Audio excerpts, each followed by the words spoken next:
I have been ripping... I've near enough chucked this thing across the room. This thing. There you go. Near enough chucked this thing across the room, trying to get it to be an emulator.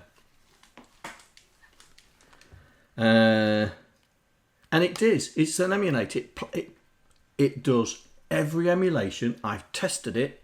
Every animation except the C64. I am gutted. I have been playing Sonic the Hedgehog for the past hour. I'm just charging it up. This is going to be my new vice, I think. Get in there. I was trying to play Mark's new Neptune lander game, but I didn't want to play it on the computer. I wanted to play it on a handheld.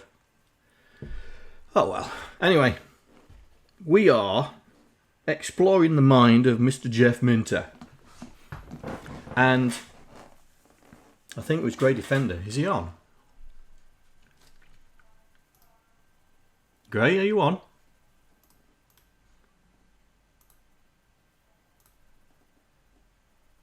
Doesn't look like it.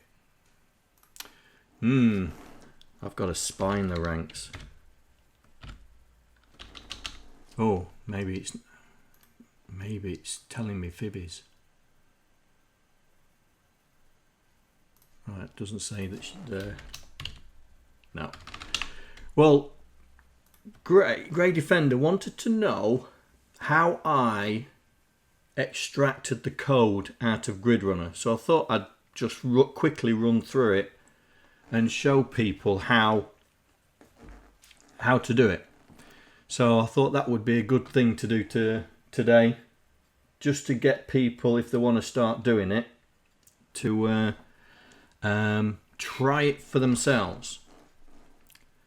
So the program is called Infiltrator.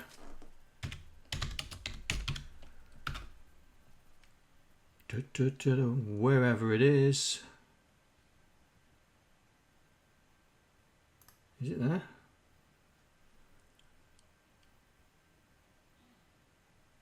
Well, that ain't it.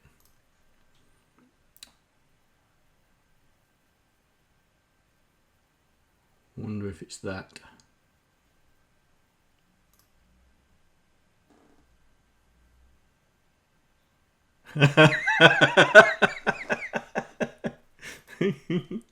Hang on.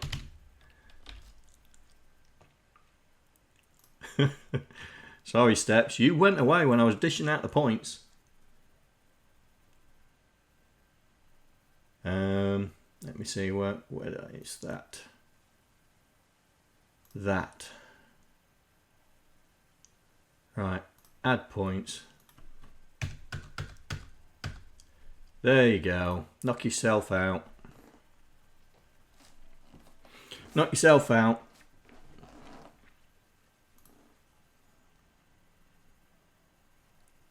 Oh, don't worry, Andy. I've given it to everyone. So I'm not bothered. I've given it to everyone, apparently. Well, that's what it says. Add points to all viewers. Oh, I must have done something wrong. Let's do it again. Oh. Oh, you might get double now. I have no idea what I'm doing.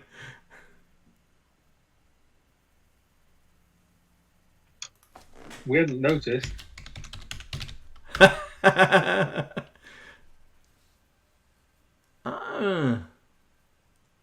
I've just added it.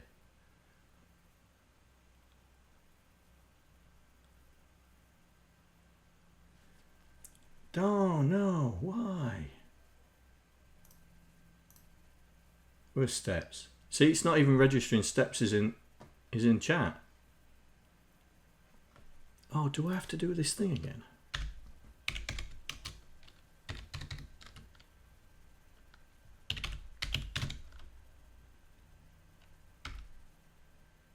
No, it's already there.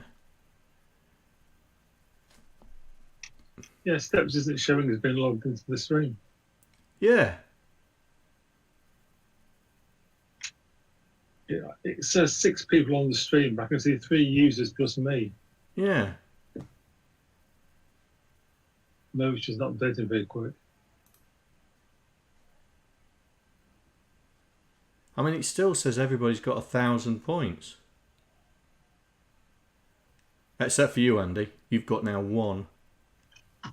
That's because I've got a gambling addiction. But I did add, I don't know what is it?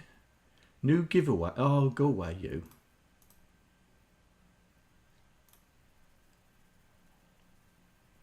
Oh, he's in chat now.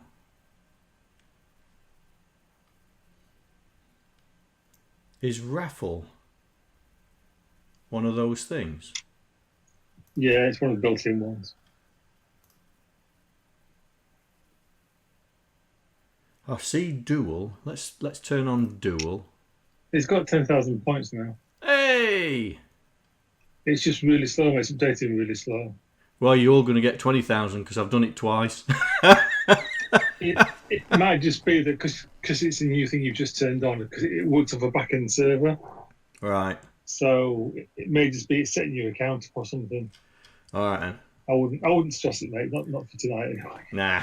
Well, it's there. Gamble. Just lose it all straight away. Yeah, gamble and all that's all there. Right. Anyway, Infiltrator. Well, I can't find it. Can't find it on the net. What's it called? What is it called?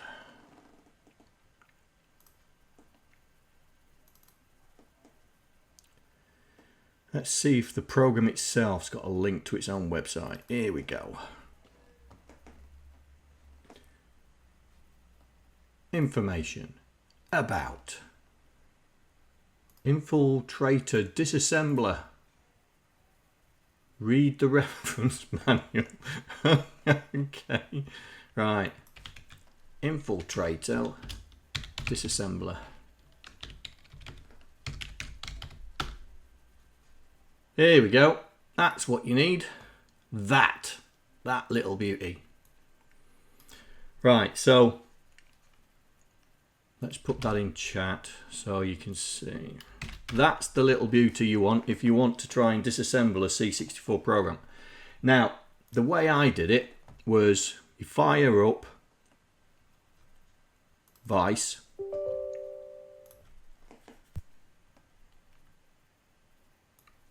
And then just load in which game you want to play.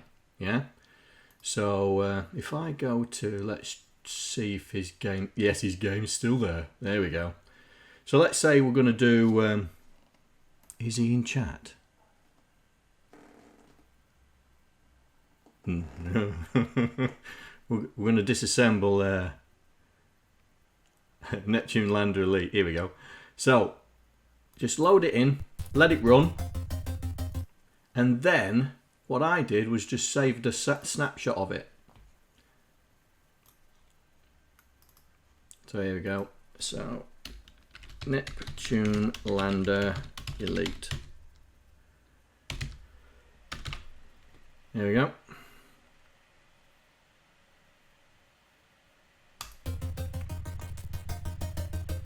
Then you can load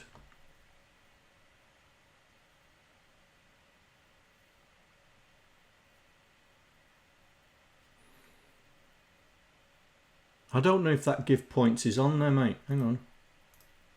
That's a command, isn't it? Yeah, I just assumed it's one of the built-in ones. Don't know which ones you have to turn on. Hang on. Loyalty. Here we go. Give. Oh, it's not turned on. Hang on. Here we go. There you go. So you should be able to give points.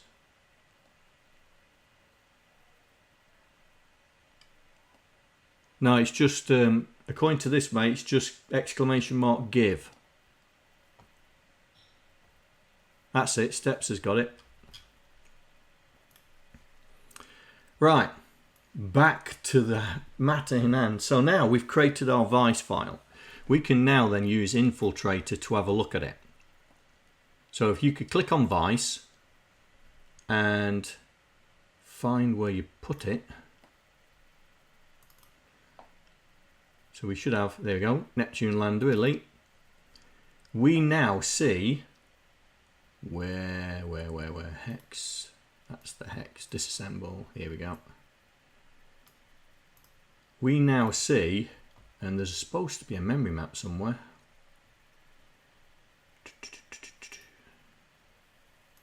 Ah, here we go, right. So if you do disassemble,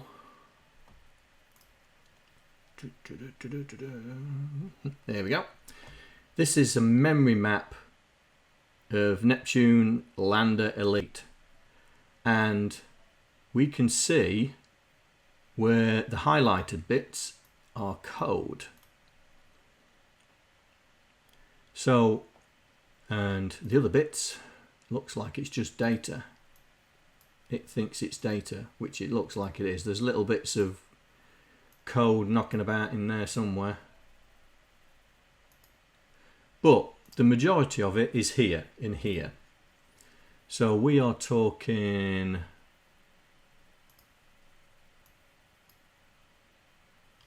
'08. So he's starting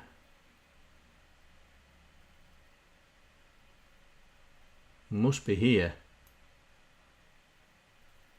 Must be there.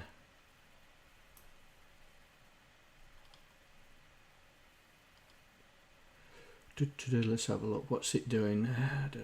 Line 10 space sys 3206 2064. What's 2064?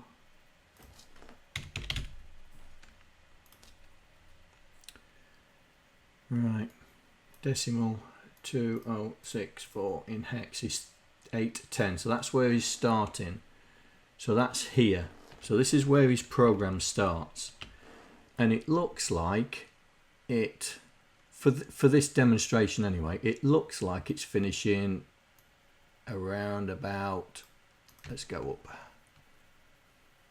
there, right here. So for just demonstration purposes, his program's running from 810. I better write that down or I'm going to forget. Where'd I put that pen? 810 to 1A C1, for example. And I'm going to have a sandwich. Eat my dinner, tea. Oh, hello, Mark. Caught red-handed.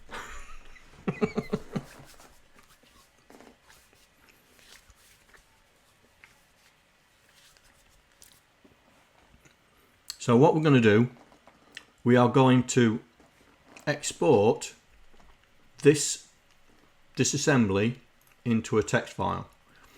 So we can, I mean, the way I did it, I just did it like this. I just went,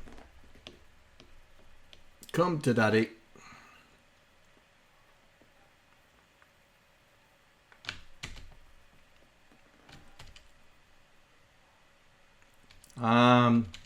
Demonstration purposes. Right, 810. Here we go. There. Copy it and just create a file.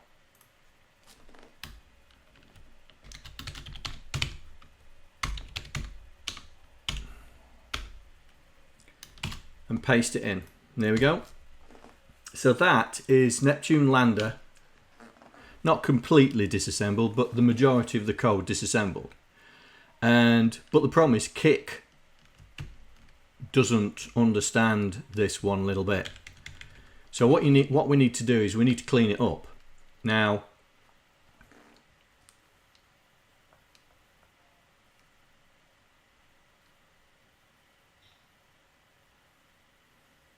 yeah, well, you'll see something else in a minute. So I wrote a program to kickify that file. So let's just load it up.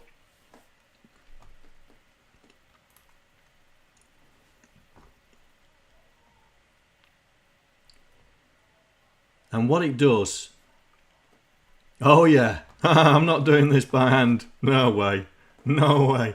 So I wrote a program, and this program does many things, right? So one of those things is to convert an infiltrator file. So we are going to convert there it is, this file into kick friendly format. So I'll just copy it.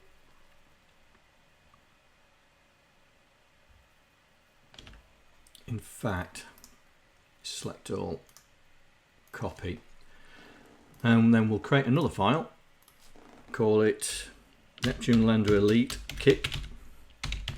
So this is the kick version of it. Paste it straight in. This is now being converted into kick assembly format. No, I'm just using this as an example because my program also exports the disassembly into CBM format as well, but this is just kick. So this is what you should be familiar with what you saw on Friday. And basically all we're doing now is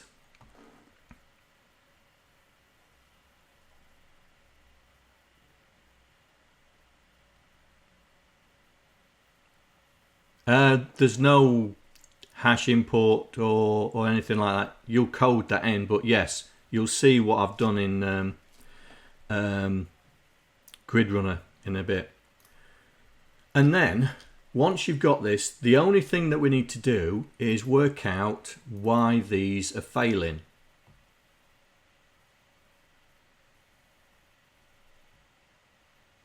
Yeah. So the reason why this is failing is because it's outside of the range of our disassembly. So that's a JSR that's in a part of memory that we didn't disassemble. Same with this one, and that one is okay. So we just look and you'll notice there's red. This thing's annoying as well, because the disassembly does roll A. I haven't managed to code that out yet.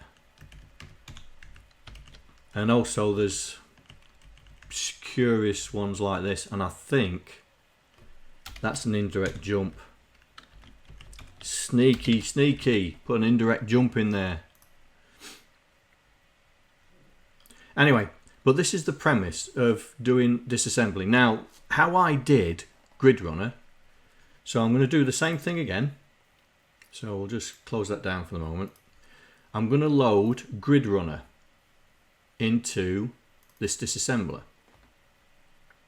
Right? So I'm going to tell it disassemble. So now I've loaded a new snapshot in. Let it load up. And now this is GridRunner. And this was too easy. It was too easy because this here is an exact copy of this here.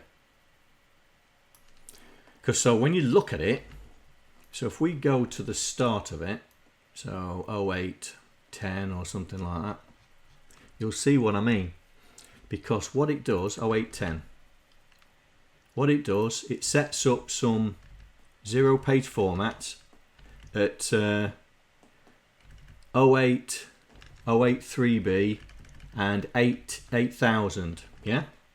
And what it does, it loads in from 083B, which is here, all the way to, and it compares its endpoint, so it compares to go to 9000. So it copies basically 083B to 183B to be an inner, say 183B.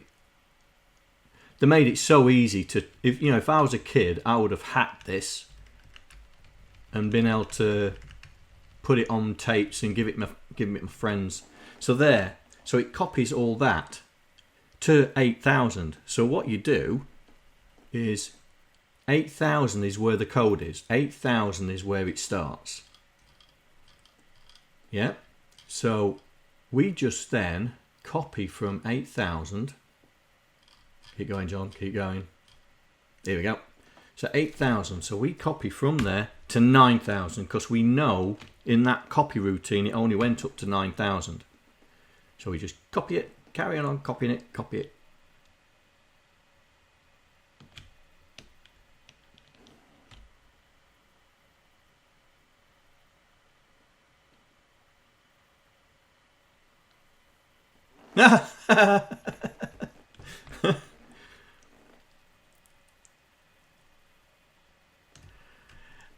That is a very good question, Steps. Very good question. The only thing I think, the reason why he's copied it is because originally I think this was a cartridge game, and cartridge games go in memory location 8,000. Yeah, and I think that's why. So let's just get this a bit further. Here we go. Because I've done a GridRunner 2 now, and that is definitely a cartridge game, and I'll show you when I've explained this. So there we go, up to 9,000. We do a copy, and then we'll paste it in here. So select all, get rid of that, paste, and that is GridRunner, the entire game. Then I run it through my converter, which then converts it into, let's get rid of that, converts it into this. But this is what we modified on Friday, so this has moved on a bit since then. But that's how you disassemble. And then when you want to find the character set, so if we go into the character set, just use Charpad. So here's Charpad, and you just say import Vice snapshot. So open snapshot.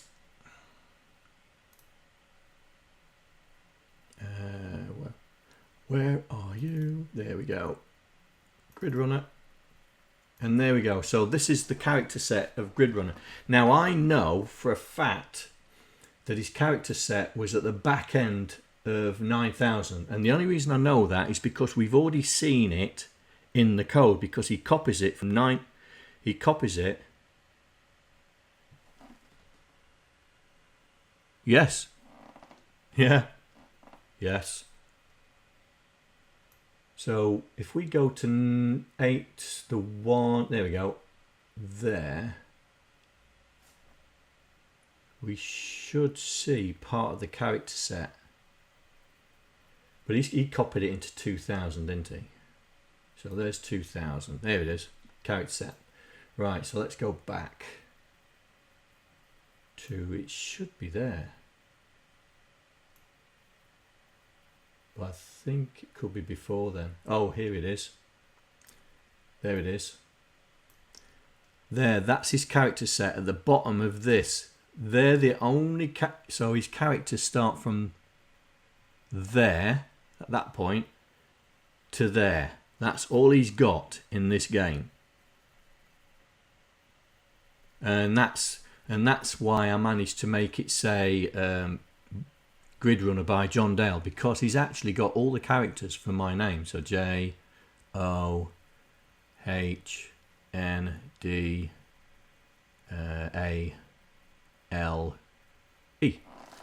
And that's how I managed to do it. And that's how you get the character set, because then you would export this character set as a bin file or whatever. I loaded it into CBM Prod Studio so I could see where the characters were being placed, and then just exported those characters into a binary file. So I only got a concentrated binary file, but I've done something since then anyway. because I've been looking at other people's disassembly. I thought, oh, that's a great idea. But that's how you do it.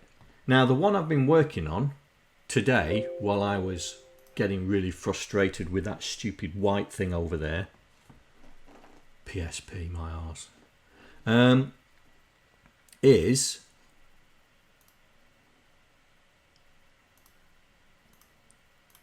this. So I have been messing around with this.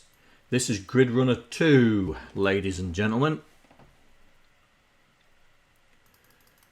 And he's done exactly the same thing, but this is actually a game.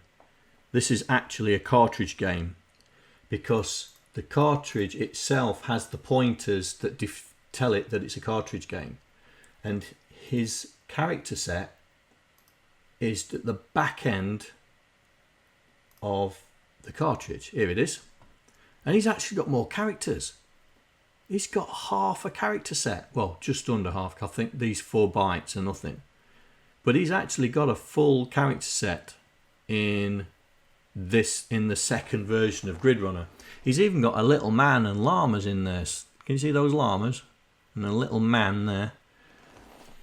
So, and then that's how you so I exported this character set as a binary file, load it into CBM Prog Studio's character editor, stripped out all the junk characters, so it only left it with the characters that have been modified, and then I exported that as a bin file, which was just...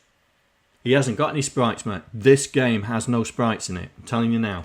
Has no sprites. Loaded it into CBM, stripped out all the characters that weren't redefined characters. So CBM marks all the ones that are predefined as an asterisk. I reverted all the rest of the characters back to the original character set, because then that's how you can differentiate between the two. And then I told CBM Prog Studio to export all the modified characters. So I ended up with a very small bin file. So what I did then is, with those bin files, is I wrote another routine in my reverse engineering thing. So now I can convert a char set binary file into assembly. So if I can now load up the, here we go. So there's the GridRunner character set, or GridRunner 2 character set. So I can load that in, and it makes this. So I am going to get into that. Let's get rid of that because I don't need it now. Oh, what am I doing? Select all, go, paste. So now the character set is actually byte format. So, and I saw this in that disassembly website that, oh, I've forgotten his name. Yeah, who pointed us to that GitHub side where there's all the disassembly. Well, I was looking through that. Thank you, Mark.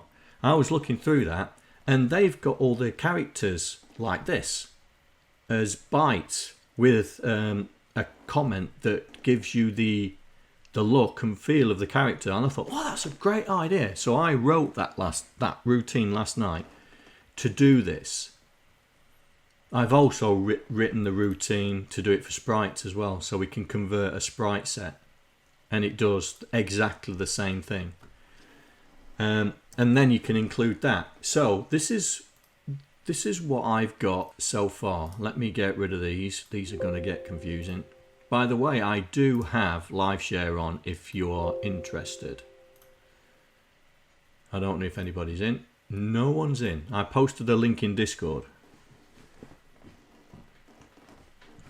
So we end up, so for GridRunner, at the very bottom, I have got an import, which is the assembly version of the character set that then allows us, so if we want to change now a character in here, we just change this. We don't have to mess around with the binary file.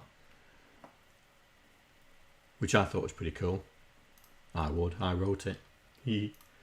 And so I've done exactly the same for GridRunner 2.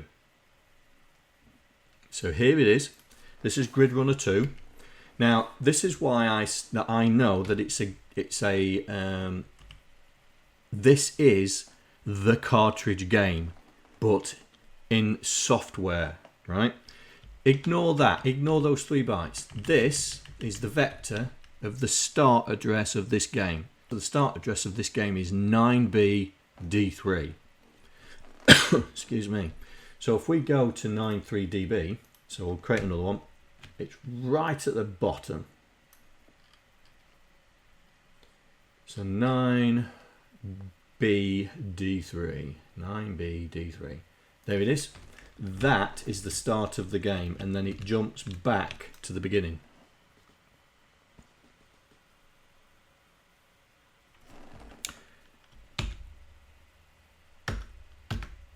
That better?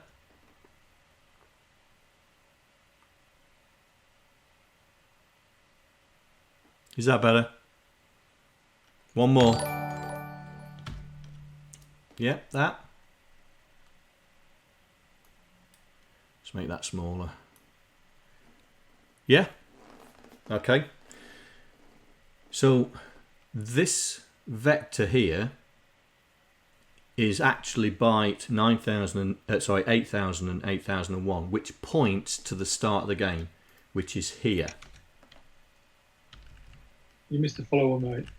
I've missed a what? A follow. Have I had a follow? Oh. Thank you for following. There's no way I'm going to be able to produce that, pronounce that name. But thank you for following. And so this game is different than GridRunner 1, yeah? Because GridRunner 1 was actually a software game that was originally for the VIC-20, and I think that the game GridRunner 1 for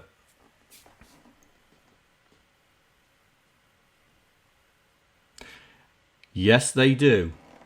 And if you pay careful attention, you will actually see that. But GridRunner 1 was originally for the VIC-20, and I think GridRunner for the 64 was a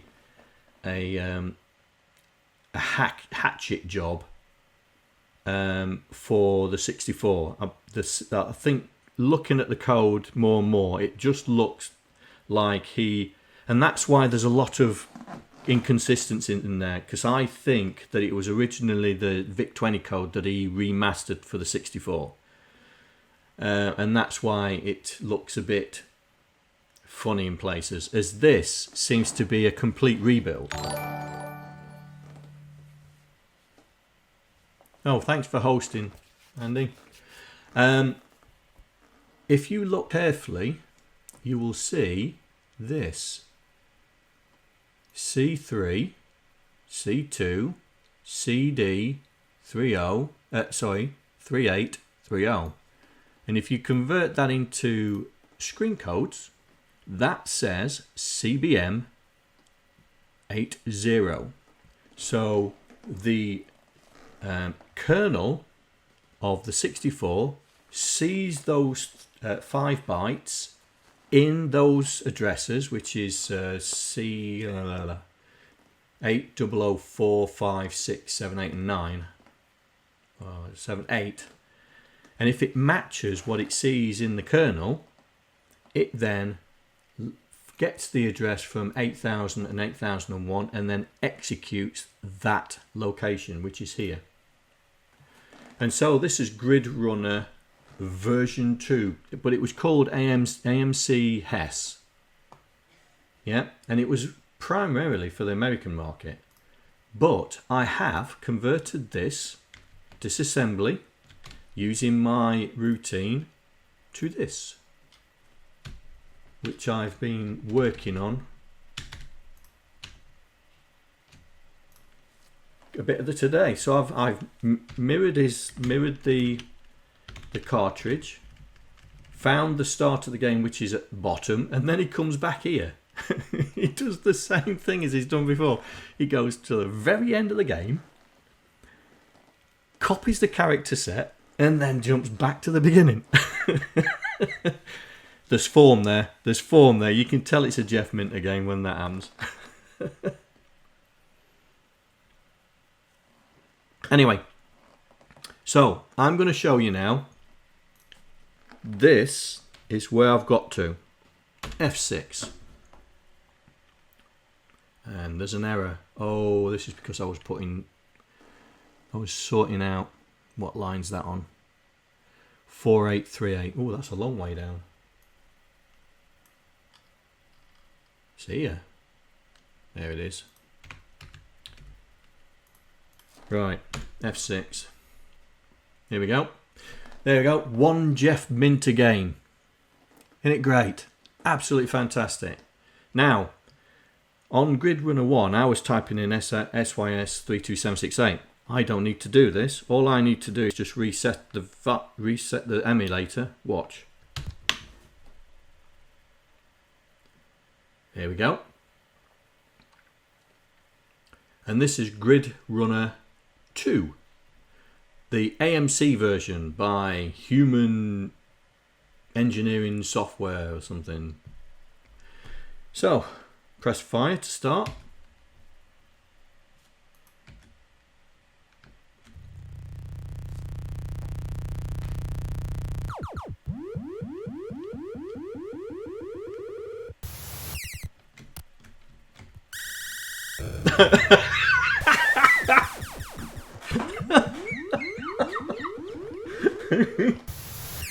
Oh no, died straight away before the even game gets going.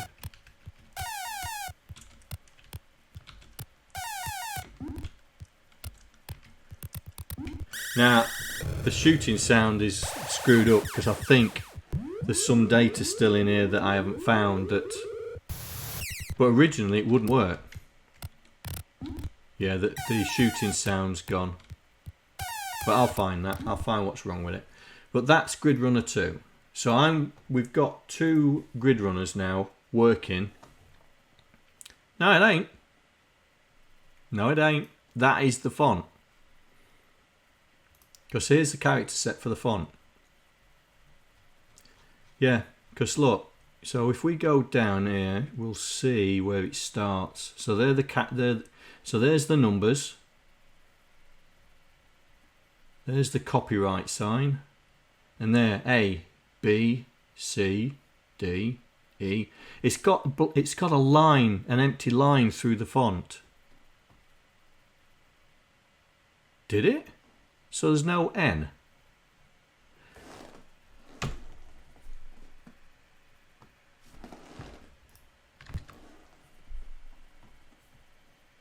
Ooh.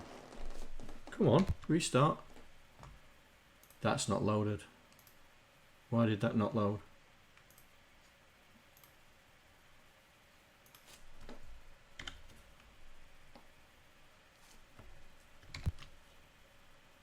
Oh, it's not. Oh, I see. Wrong file again.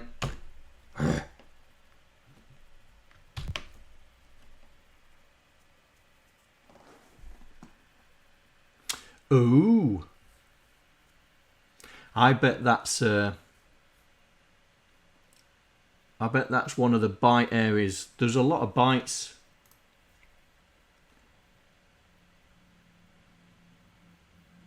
There's a lot of bytes. So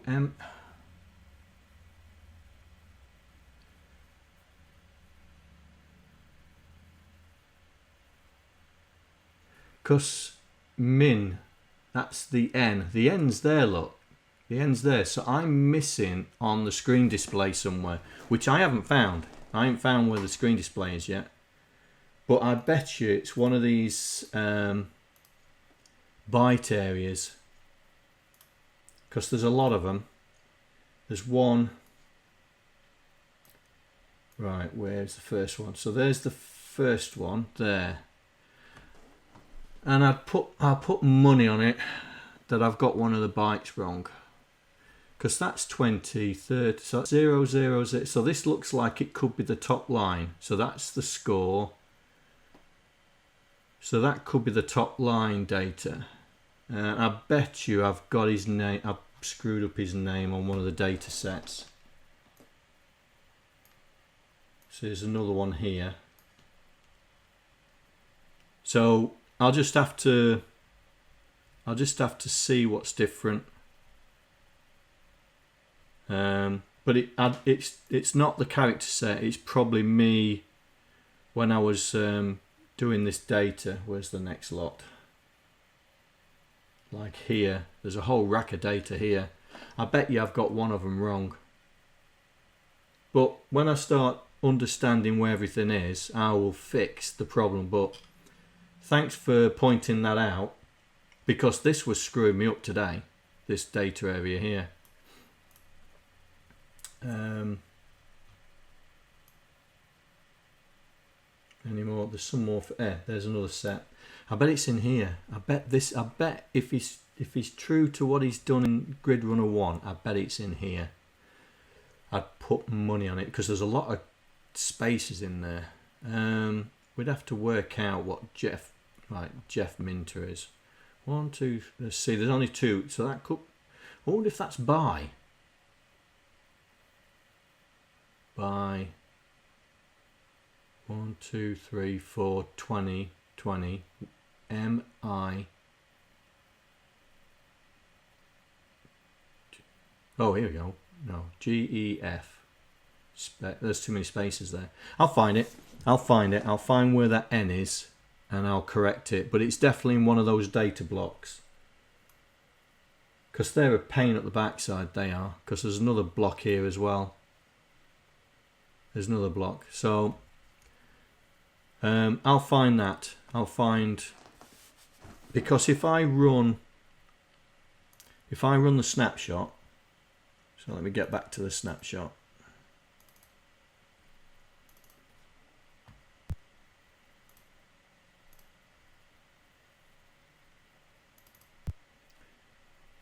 See, his name's there. So I've got 1 byte wrong. That's not bad going out of what, 8, near enough 5,000 lines of code. I've got 1 byte wrong. I've done well. So this is my project.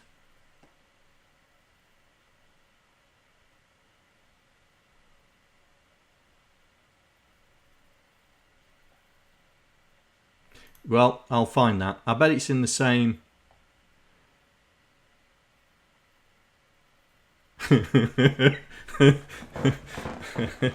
Now all the no ops are still in place. Let's just say when it disassembles, right? When it assembles, sorry, it goes from 8,000 to 9FFF, which is exactly the same. So if we pick, one of the last labels, let's just pick a last label. So this initialized game, right, is a proper label. So that's 9BB3. So if we look in the original code, at the bottom of the game, 9BB3, I bet it's BB3, 9BB3. There it is. So let's split this, put that there. So we've got some spurious data there that turns out to be store 404, purely because that there, it thought it was a JSR. So if you take it from here, 9BB3 is LDX00,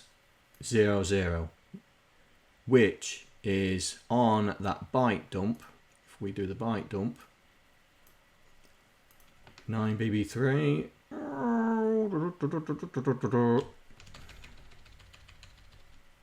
Here we go. So there we go. 9BB3 is LDX00, and then it does the character set copy function, and it's in the same byte area. There we go. The bottom one's there, look. Same byte area. So I have disassembled it, and it assembles exactly the same in terms of length. I've probably got some a or a few characters wrong in this data, which I'll figure out and I will sort out. So back to GridRunner, because that's what we're doing. We're doing GridRunner. I'm doing GridRunner 2, and we're going to do GridRunner to try and understand where we are. So, but I've done that because somebody asked me, how did I get the disassembly out of, how did I acquire the disassembly from the game? And that's how you do it. And because in the last stream I didn't really explain how you get the disassembly from a game. So what you do, there's two ways of doing it. You can load the PRG into Infiltrator, yeah, and then look at the PRG as it stands, yeah. The downside of that is if they, like in Mr. Minter's case, he does a mass copy and then fires the game off, you may not see that if you just look at the PRG, because you'll see the PRG and then there's a copy routine and then you're going, okay, what's going on? But if you let it run and just let it stay on its start screen and then do a snapshot of it, you have a better chance of disassembling the game when it's at its start screen. Yeah, you have a far better chance of successfully disassembling the game, because then you'll be able to find where the character set is, and then you'll be able to find where the sprites have been stored by using CharPad and SpritePad, because both of them load via snapshots in.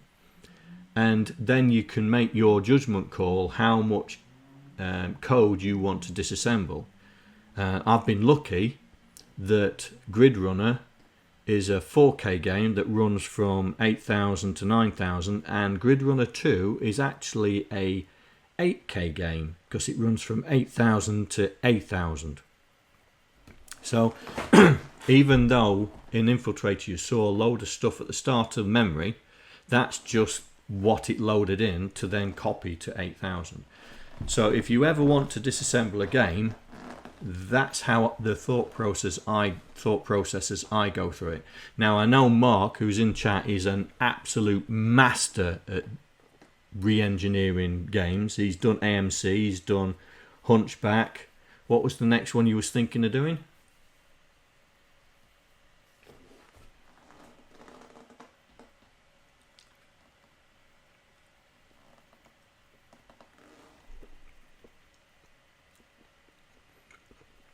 How's it? Ghostbusters.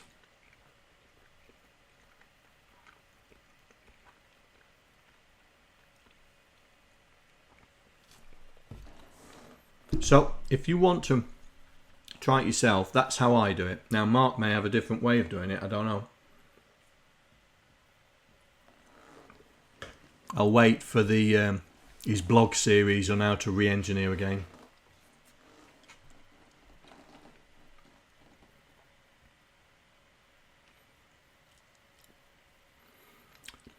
Sort of. It's its big brother, the C64. So now we've got this disassembly in a format that we can work with in Kick. Now the job is to run through all the routines and find out what they all do. So I put a marker somewhere. We got somewhere down here, and I can't remember what I put in for the marker.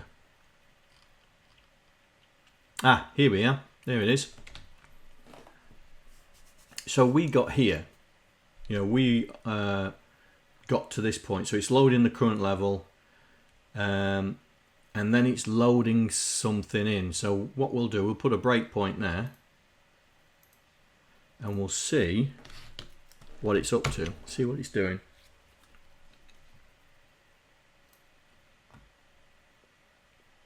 Oh, that did not like that one little bit.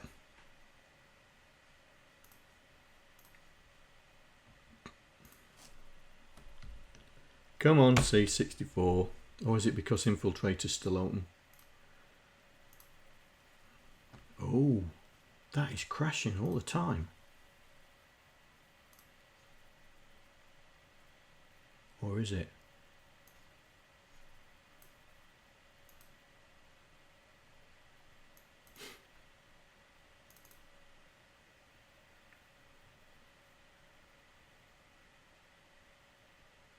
Oh, that is bombing out every time.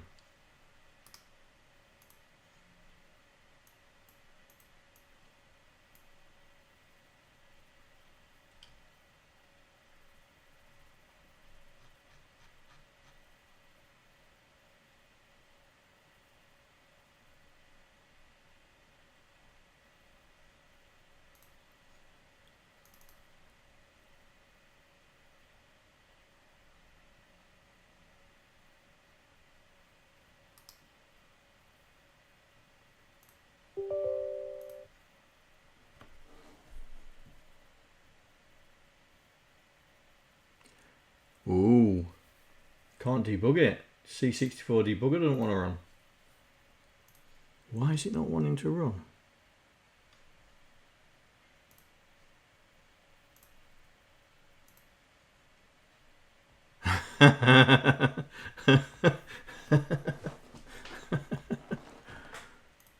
Oh, why is it not wanting to run?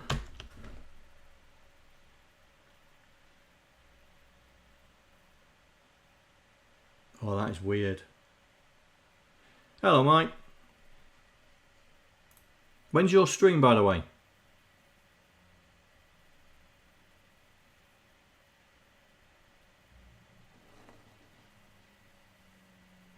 At 9. Okay, I'll make sure we're done before then.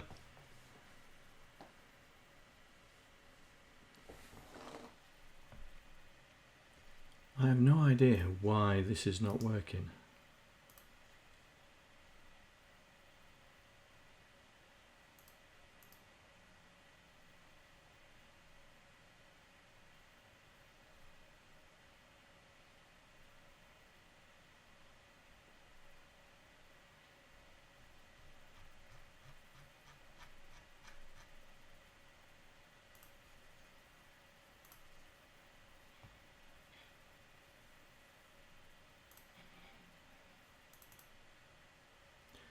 C64 debugger. Right, let's try all the different versions. Right, the oldest one.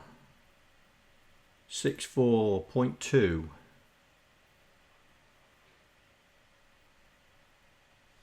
Well, that's running. Okay, right. Detach everything. Here we go. Right, let's try the next, the new one. So that was the old one. This is the new one. No, the new one doesn't like to stay up. Okay, we'll change it to the old one. I don't mind, as long as it works.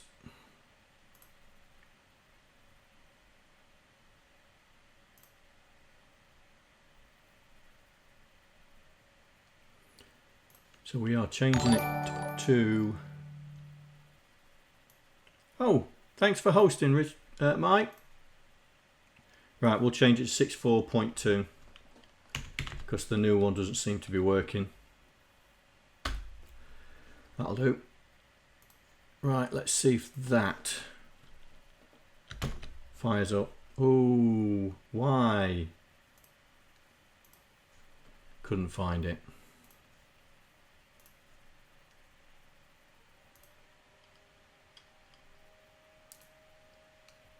Why couldn't you find it? C64. That's why.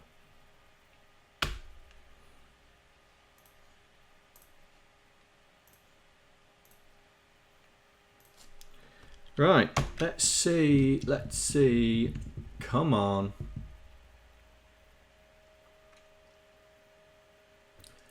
Right, so it's loaded. Oh, it's really struggling, this is.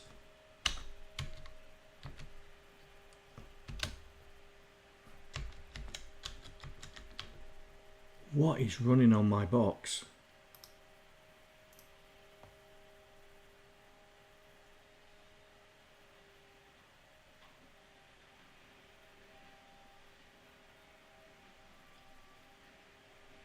Oh. Right. What?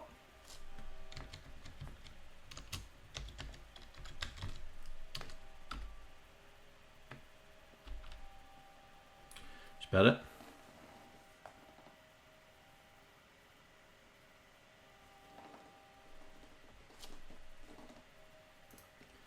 Yeah.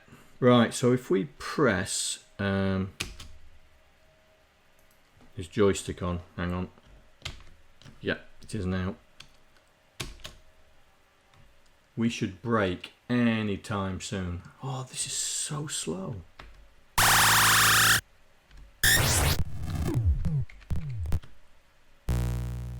And it didn't break. Why didn't it break?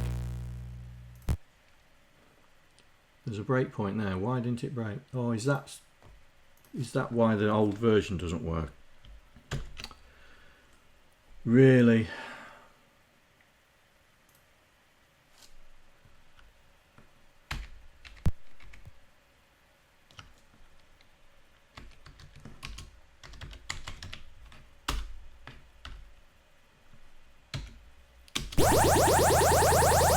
Break!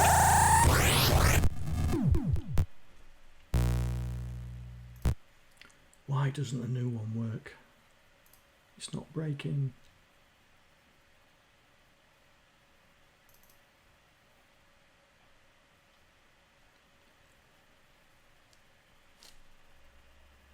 What? Why are you closing down?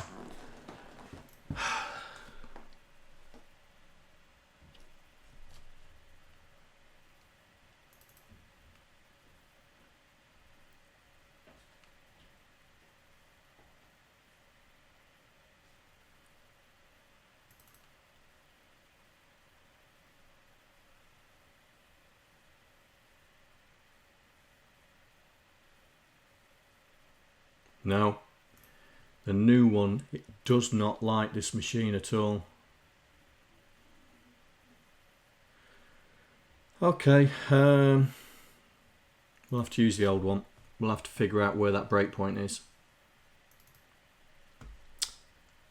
So let's have a look. Where did that break? It would be put into some symbol somewhere, wouldn't it?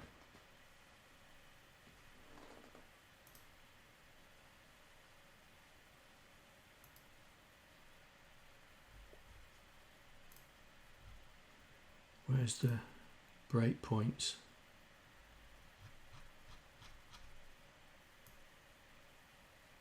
Where does it put breakpoints? Do you know? Aha! Here we go. That must be it there. 8C, 8C. So we'll go to that. Stop, stop.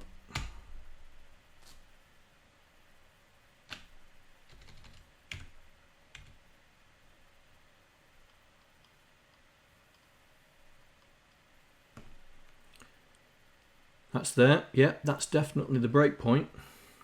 Right. So we'll get it to run. Why is it slow? 6,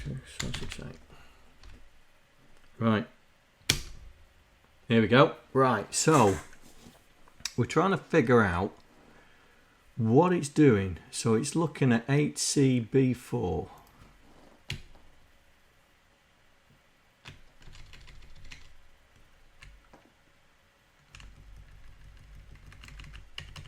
So it's looking there. So it's B4.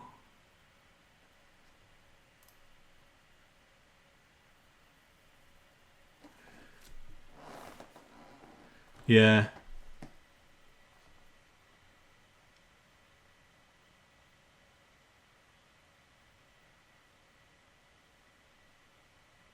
Was it loud?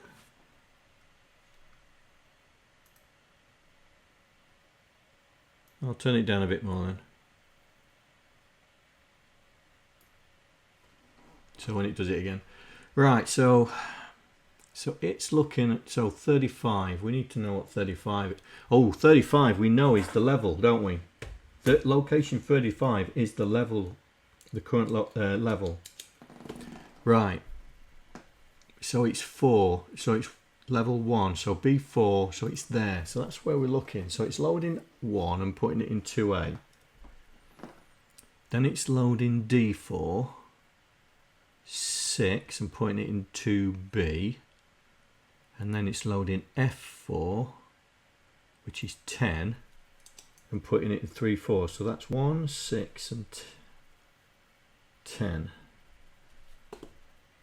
Okay, what on earth is that all about? Then it increases 055F. 05, that's got to be on the screen somewhere. 055F, that has got to be on the screen. So he's updating something on the screen. And I bet it's the level number. 055F, which is there. I bet he's increasing the level number. Let's have a look. Let's run it. Increases 055F. So it's now 1.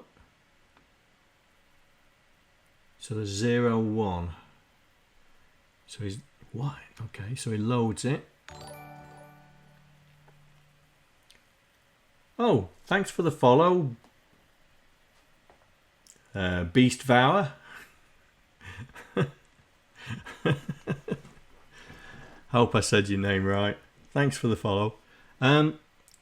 So he's looking at level, checking it, and then he decreases X, which is what it's in 35, which is 1, so it's now 0. So he then, now he's jumping away. So he's jumping away. So where is he jumping to? 8D70. Let's have a look. So he's loaded some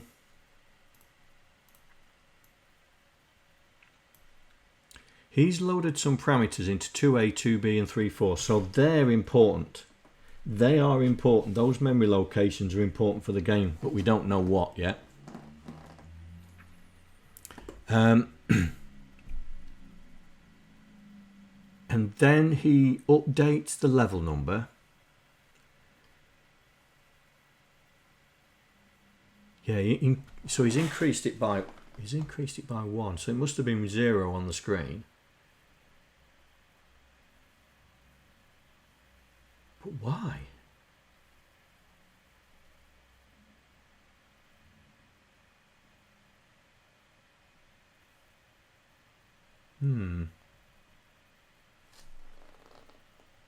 Gonna have a bit of my sandwich.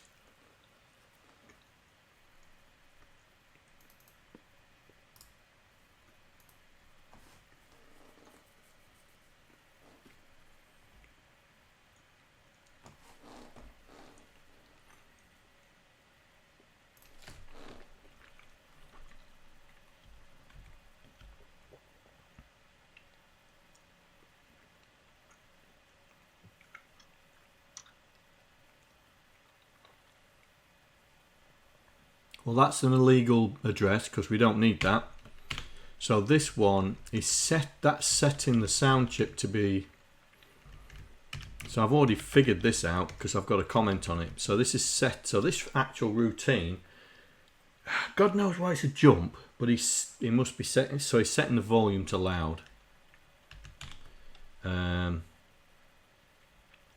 So we could call this set SID volume max.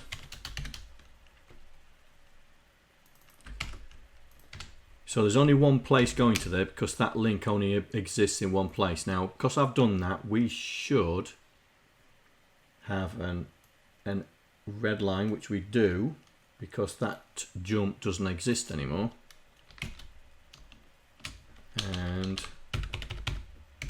we'll put that there so it reminds us where we are. So I should be able to jump back to that. There we go. And now in the code, so he's going to jump away.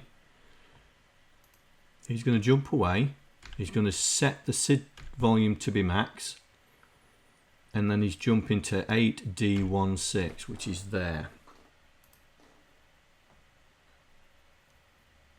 which is that. So if we go to definition, here we go. Oh, so this is a sound effect. And the only reason I know it's a sound effect is because I've commented it. So he's doing 30. So I reckon he's doing 30 cycles because he's loading, well, hex 30, so 48 cycles. So he's loading hex 30 into 36. Then he loads 36 and stores it in, and these are the two where the level number is 0, 0, or 0, 1, sorry. So if we go back here, this here, he's changing the colour. He's changing the colour of the number. So he's using his cycle number to set the colour of those digits. And that's why the digits wind up. Yeah? Oh, thanks for the follow, Short Johnny. Gosh, I'm getting popular today.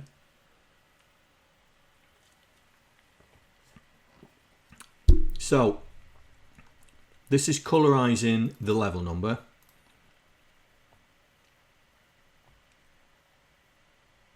You have K. Yeah, I've got little sausage rolls and quavers.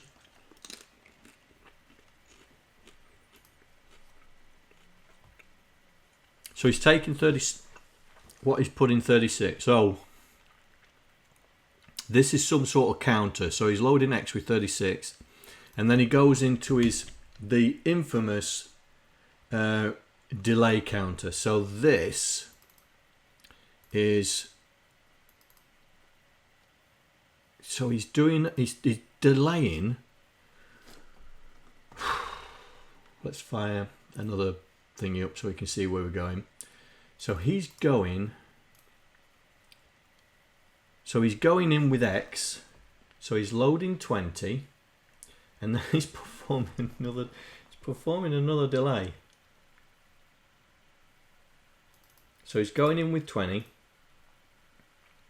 stores that 20 into 30. So he's doing the two-stage delay. This is what we identified on Friday. So this is a two-stage delay. So he's going to run through this inner loop 30 times.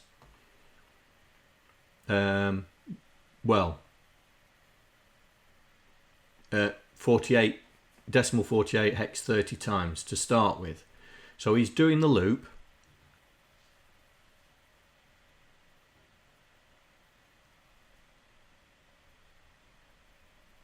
Oh, run, stop and restore actually started the game.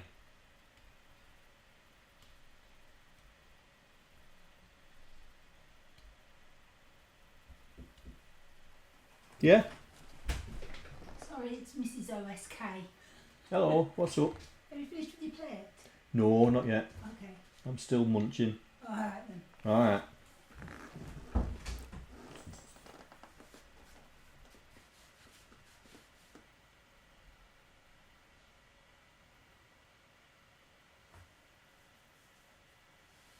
Alright. So...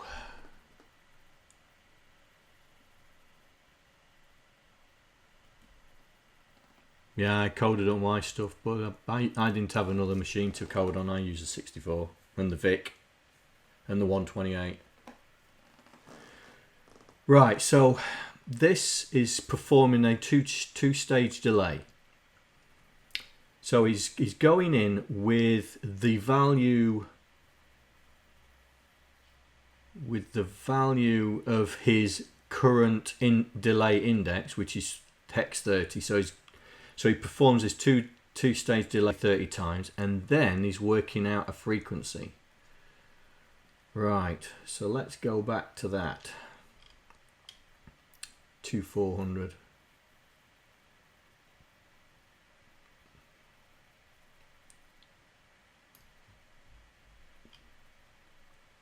So he's then this is what I think he's doing. He's working out a frequency. Yeah, so he's storing his X value, which is also his delay, into 27, which is a new number we've not seen before. So he's loading 40, subtracting the value of his delay, and then storing it in the, was that voice 1?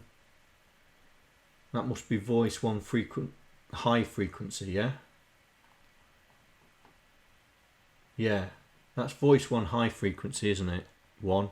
0 is the low frequency, isn't it? So he's taking his delay counter, he's performing a delay, he's altering the colour of the level number, and now he's working out the frequency of the SID chip when it's running. Right. So then he comes back here, because he does that, and then he comes back here. Then he stores the value he's got here into 48, which is, what's 48?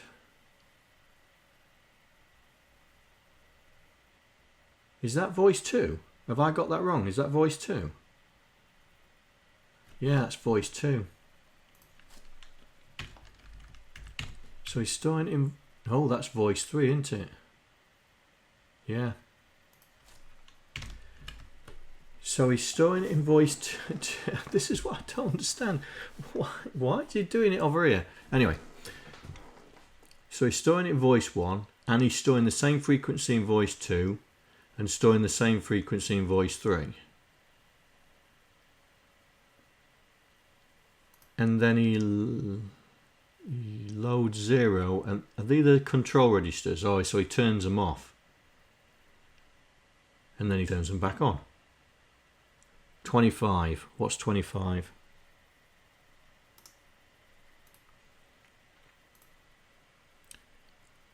I've got all the memory maps now. Here we go.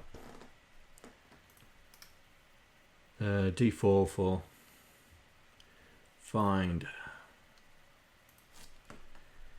D404.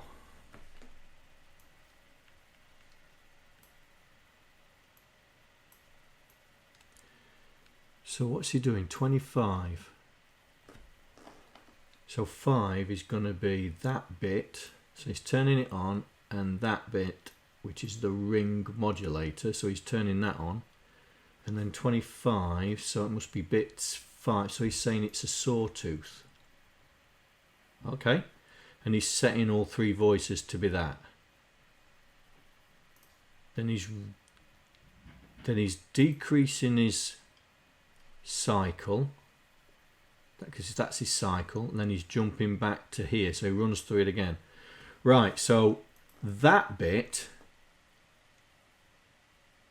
yeah, yeah, right, that bit is this. So if that bit is that. So I'm going to reset.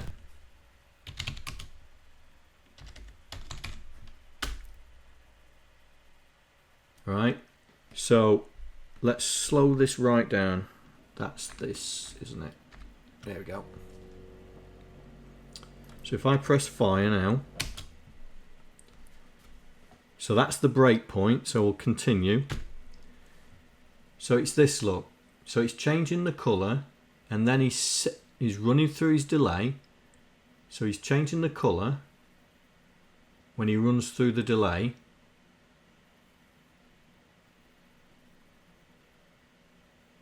And then he'll jump out.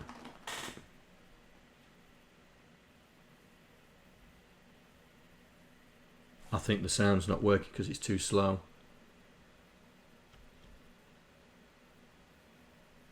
Yeah, sound's not working because it's too slow.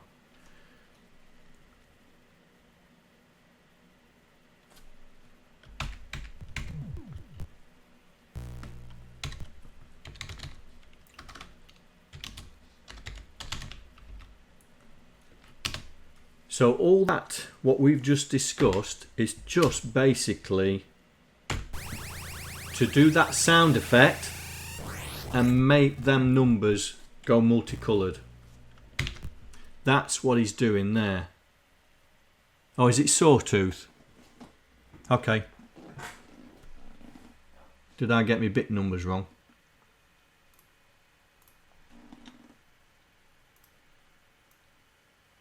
Yeah, sawtooth. But he's definitely setting that one and that one as that one and that one as well. So he's cycling through the delay, right? So he's got that number that starts at 48 decimal and 30 hex. It's gone ever so dark, hasn't it? And he's cycling through it, and he's reducing it one by one. So the second cycle would be 2F, 2E, 2D, 2C. And that's why he's getting that sound effect that does the and also the colouring of the. So he's cycling through the frequencies 48 times. So he's going and then he's going, but every time he goes back, it's starting at a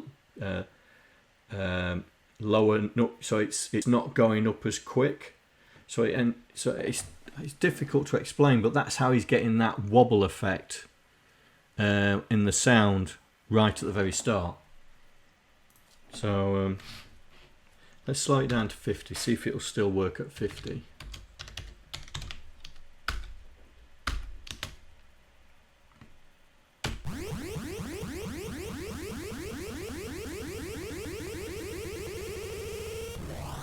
See what I mean? It was whoop whoop whoop whoop whoop whoop whoop whoop whoop whoop whoop whoop, and that's that cycling of the delay. That's the cycling of that delay, and it gets faster because the delay gets shorter and shorter. But he's still running through the full frequency range, but he's just running through it a lot quicker because as the delay gets shorter and shorter. So that's what that bit does, and that's where I got to here. So he's running through this. His delay's getting shorter and shorter because he's using his cycle counter as the delay, and he's working backwards because he starts it off at hex 30 and decreases. And that's how he's making that vibrate or wibble wobble, the effect. And then when he's done it, he jumps somewhere else. So this, hopefully, is where he's starting to set up the screen.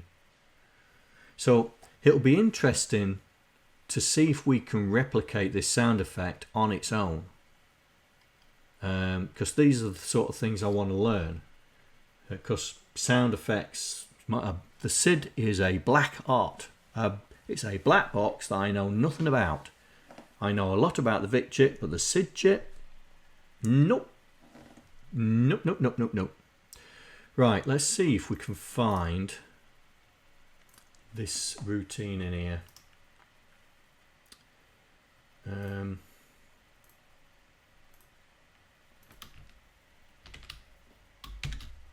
There it is. So what's this one doing? So he's maxing out the SID chip again. 40F. So it's voice 1. Or is it?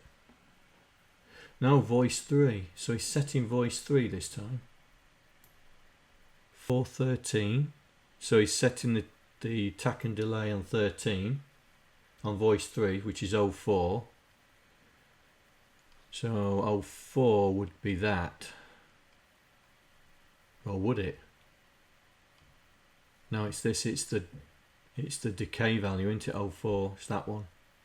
He's not setting any high values, is he? Yeah, 04. So he's setting a this is another sound effect he's running through. So, and then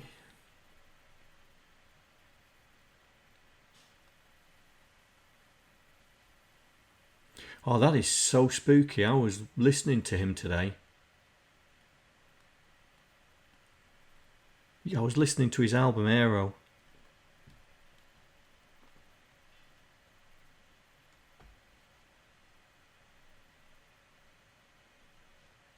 I'll let the guys play that. So he's setting up and then he's doing something. Let's find out what this is all about. So we're at line 655, all that, remember that everybody, 655. So what's he doing here? So we've got some more storage, so 05, 04 and 08.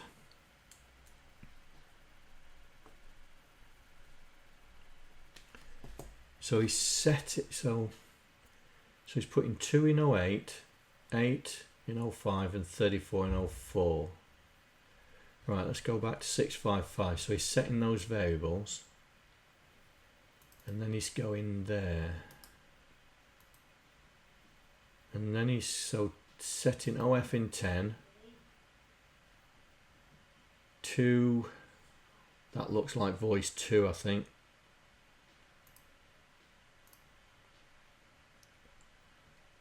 D408, is that voice 2? Yeah, so he's setting the frequency of voice 2. D404. Turning voice 1 off. D40B. And turning voice 2 off. That's strange. And then he changes the value in 04 to 16. But he's just put a number in 04 and now he's just changing it. Why? Why? Did anybody... Why? Why would you set the value of 04 and then change it?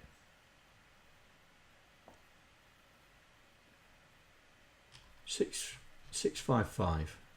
That's where we were. He set the value of, so he put 3F in 04.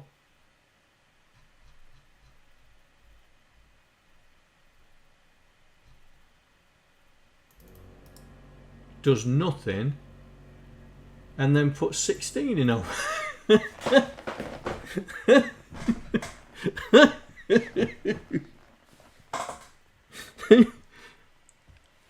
What?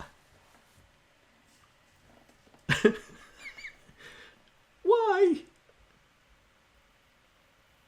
Oh.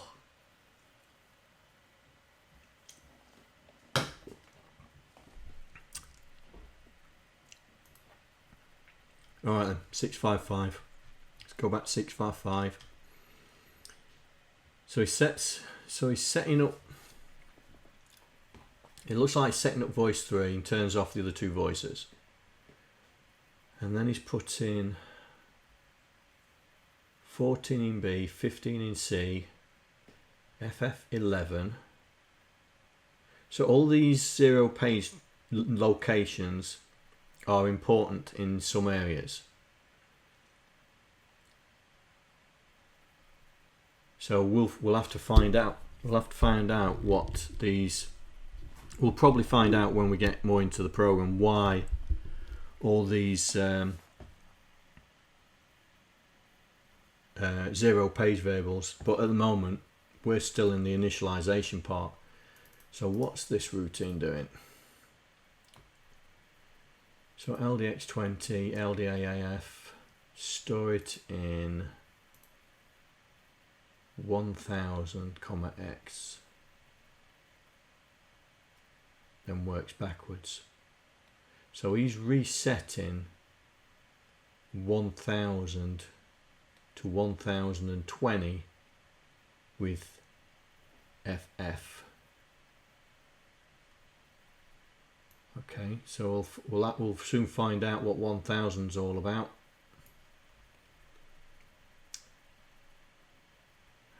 And then he does some more, and then he turns the SID volume right up. And then he starts the game. This looks like the game loop.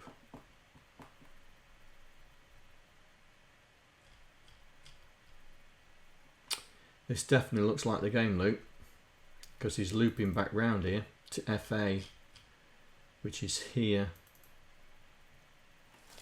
So we have to going to have to understand what all those different routines are doing. I'm just wondering.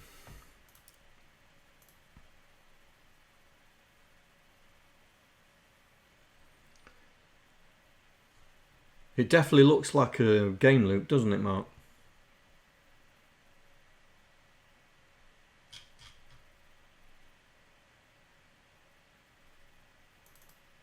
So where's he going with that? What's that doing? So that's decreasing OD. Okay.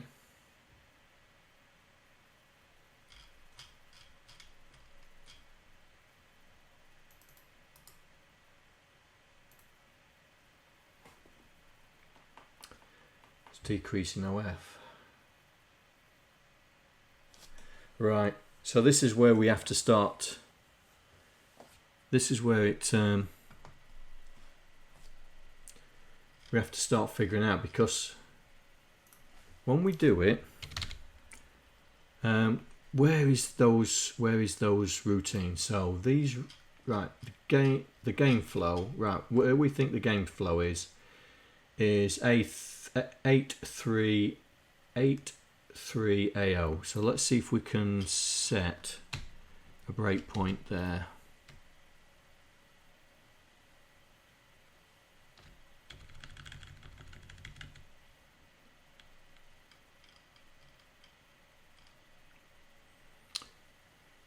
So there it is. Right, so we'll get this going.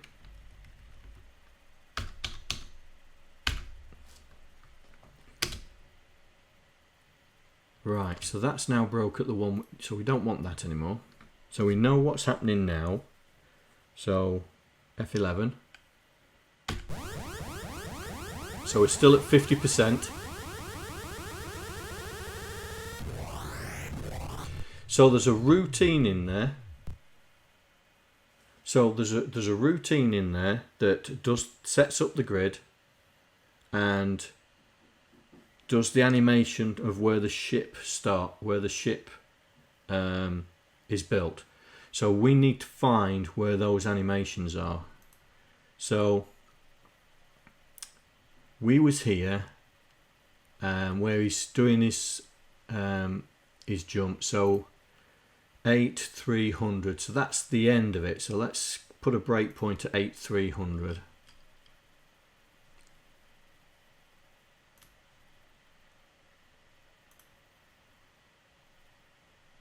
No, that's going. Is that going? No, that's going to 8300.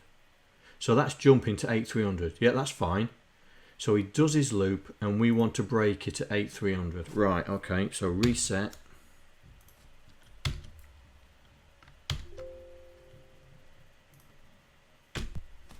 That's it. Ooh.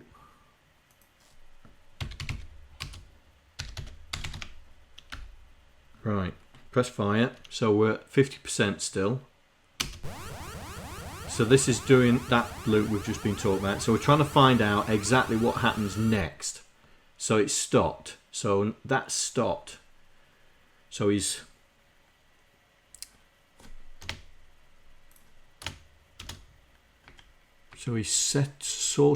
setting the SID chip. Then he's jumping away where he's just loading 02 into 8, 08 into 5, and 3F into 4, and then sets more SIDs. Right. So he, oh, what? Store 9, load 9.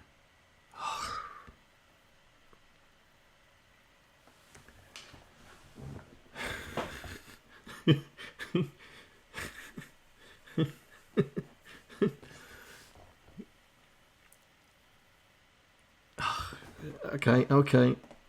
The wonderful mind of Jeff Minter. So we store it in 9. And then we load it back. And then we store it in 3. Oh, right, so he's storing 2. Oh, what possessed him? He must have gone, I need another load in there somewhere. Hang on, I've got to turn the light on because I can't see that thing here. There we go. Stop people nosing. Right, so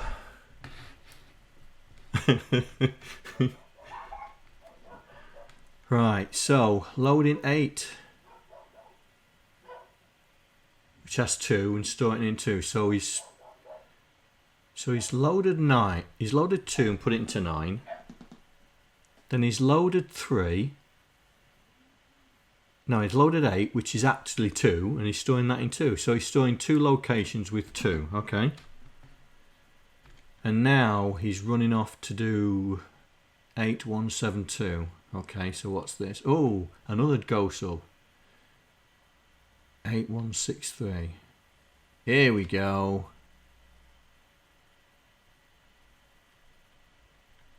Okay, mate. I'll talk to you when Mike's on. So he's loading. Right, so he's loading 2 and 3. So they have 2 and 2. Right. If my memory's, so if we load X with 3, that'd be 2. Load Y with 2, that'll be 2. Yeah.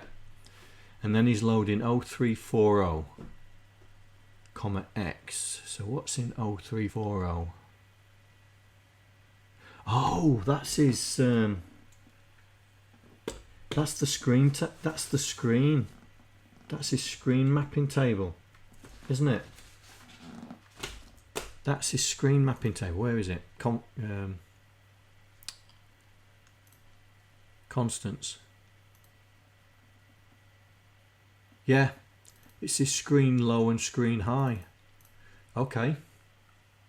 So he's loading a record. So he's loading line 2 and storing in 6 and 7. Okay. So he's using 6 and 7 as his screen indirect location. Right. So this is where he must be putting in that cross effect. So he's starting off at line 2. But I don't know what he's using Y for. So we come back here. So Y is at 2. Ah, there he is. He's using Y there. So he's loading A with 04. With what's in 04. So that's 3F. So that must be character 3F. And then stores it in the screen, which it's done down here. Loads 07. Oh right, adds the colour, stores it, loads 07. Loads it again just in case it didn't happen in the first place.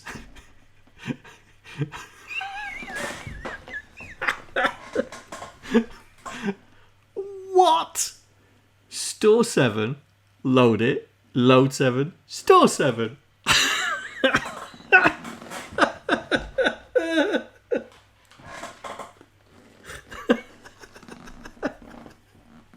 Hang on.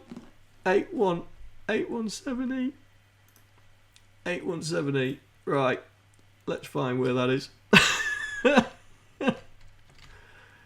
Oh dear. 817.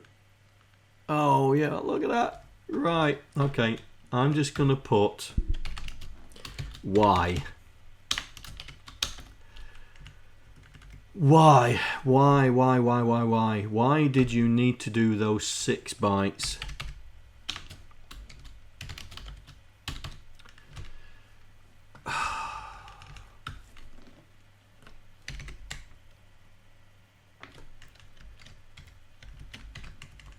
That is just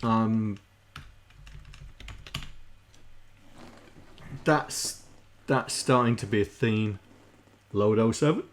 Oh, let me load it again. I'm going to store it again because I don't believe that it did the first time. Right. Okay. So, okay, let's get over that. So then he's loading what's in 5. So 5 is 8. That must be the colour. Yeah, because he's added D4, so we're now storing it in the colour place. So he stored a character and the colour character in that routine.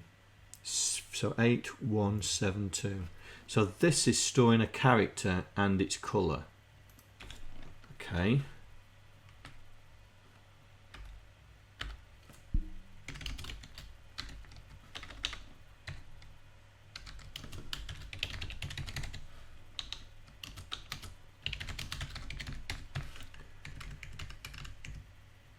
So this was get current line address. So that's what he's doing there. Right. So he's done the line. So let's see what he's doing now. So we turn back out. And then we're going to 8191. Right, let's get 8191 up. That's here. So this is doing something with the SID chip.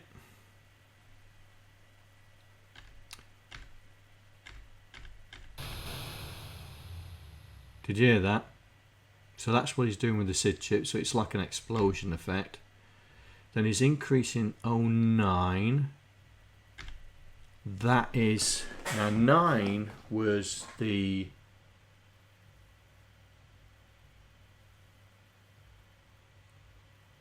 row, I think. Then he's comparing it with 16, which would 1/6, that's 20. Yeah, that would line up with that 20 rows. Branch if not equal. Let's go back and do it again.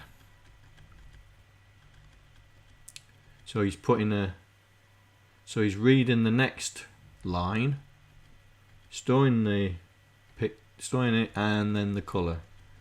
Right, so we'll put a breakpoint here because that's going. So he's running through the loop. So let's let him do it. Right, so he's ran through the loop and he's put things on the screen. Look, so one character. So then he's loading X with 1.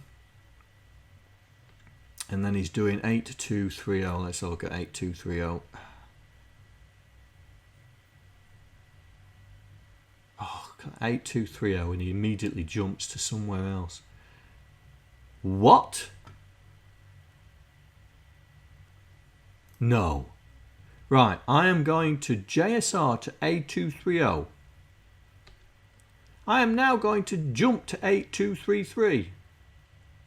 Which is the next line. What?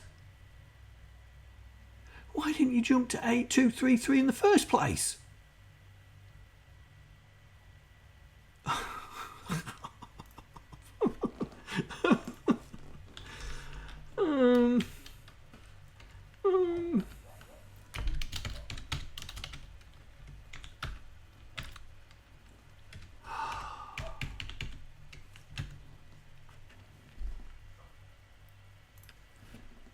Okay, so we're loading 4 into OA, and then we're increasing it, and then we're loading it back in.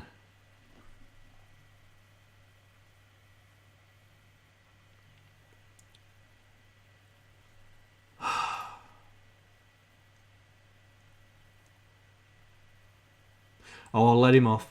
I'll let him off. He's jumping to it. I'll let him off. Okay. I'll give you that one. I'll give you that one.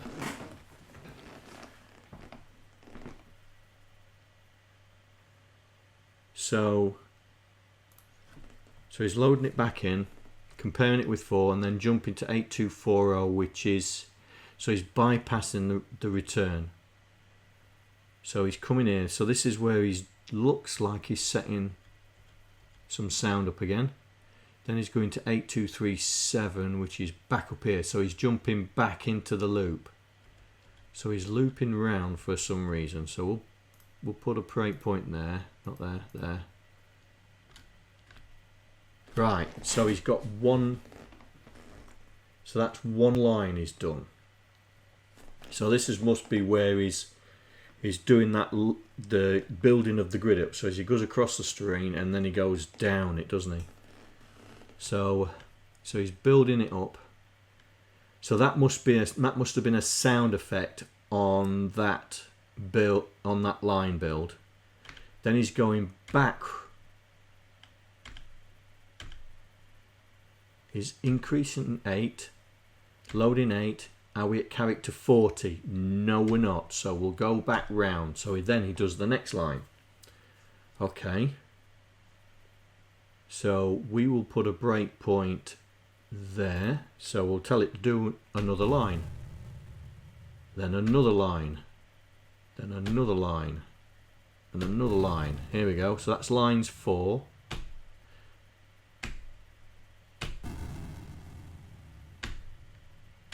So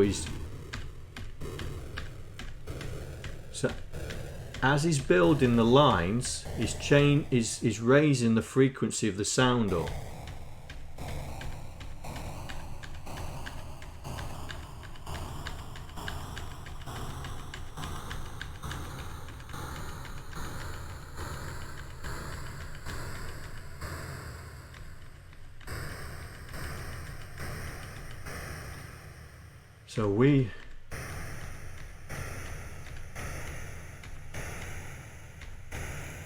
So we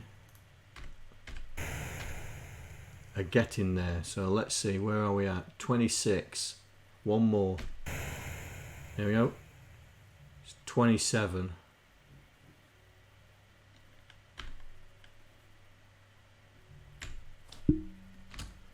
So that's 27, so he'll jump. So where's it going to go now? So this is where he's doing the rows now, because he's comparing with 27 here, and I bet somewhere down there he is. That's the row test, and this is the line test. So I'll put a breakpoint on there, and we'll go through each line. So I'll be doing the same thing, drawing a line, making a sound effect. There we go. That sounds like. Get rid of that. We don't want that. There we go.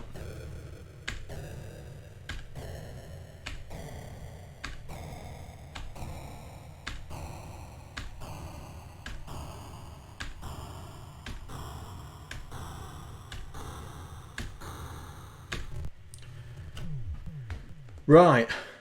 So we now know that all this here is basically to build up the grid. And so what he's doing the columns first, and he's having the sound effect happen on each of the lines, and then he's doing the rows and has a sound effect. So when it runs, it goes and then it does the ship animation. So yeah, that's what that's doing. So if we go, so we're starting at 8300, so all that, so 8300, where are you? Here we go. So this was setting up, and then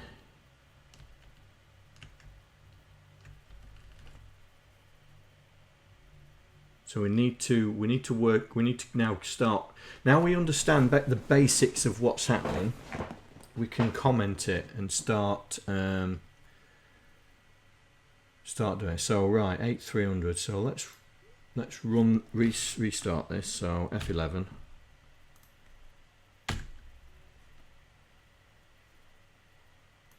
Control, is it restart? That's it.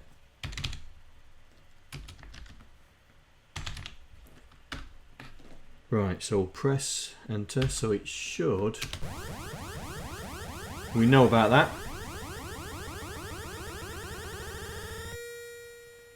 Bing!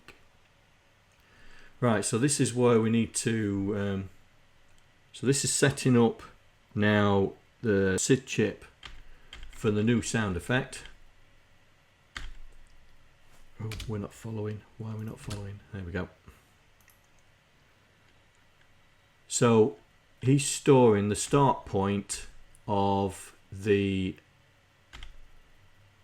matrix that he's building. So 2 in, and it looks like it's 8. No, that'll be the. So we're starting at row 2. That's what he's doing. So starting at row 2. And the character we're going to be using is 34. So he's loading. So the character we're going to put in is character 34. So let's go back in here. So let's go to there.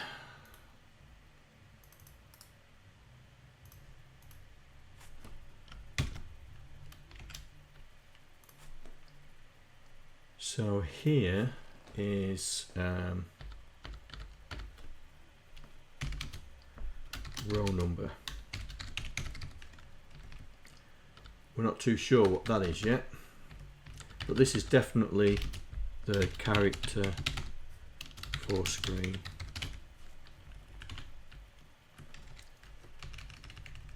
So we're not too sure what the. So we know that $8 is the row is for the row number. No, yeah, 8 is for the row number. So what is 5 for? So are we looking at 5 down here?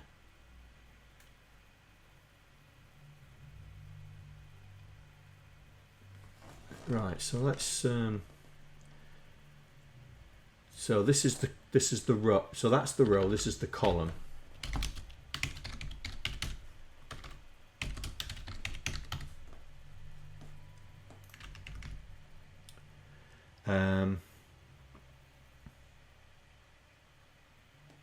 We're doing some more magic with the SID. It looks like he's turning. Oh, I didn't see that. Why is he doing it twice?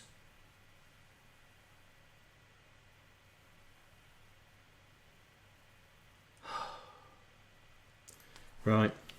So he's turning voice 3 off by the looks of it. Yeah.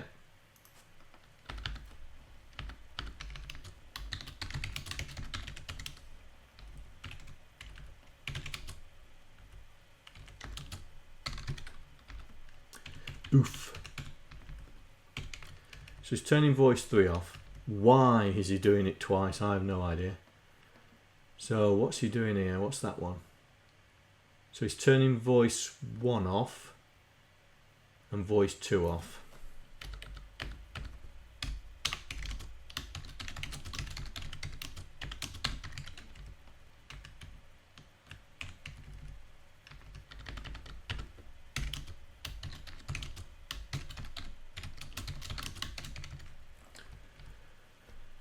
And then he's setting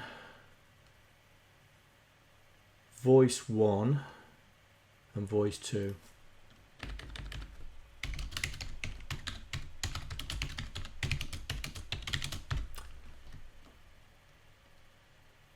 And he's doing 81, whatever what we worked out what 81 was, wasn't it? So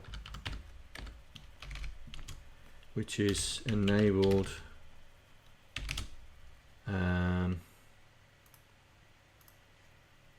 control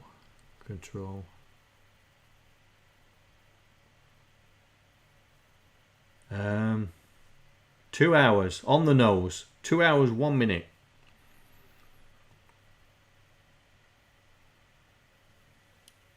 T4OB, that is the control register, isn't it? Yeah, for voice 2. So he's setting it. So he's setting it 8.1. So that's here. So it's noise for noise. So he's setting it for noise. So that's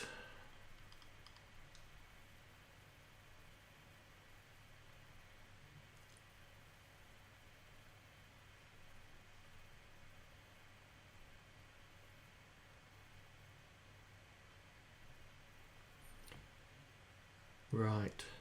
So he's doing the row.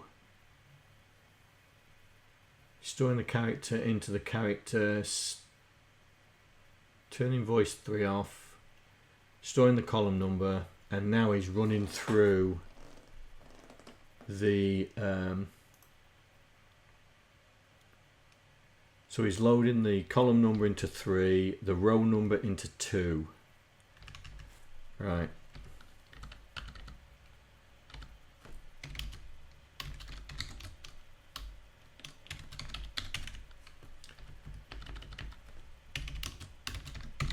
And the reason he's doing that is because of this routine here.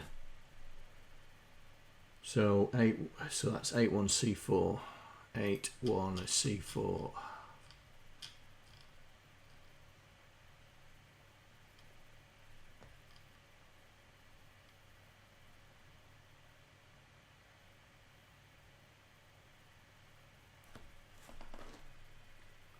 No, we're not. It's 8172. Looking at the wrong number.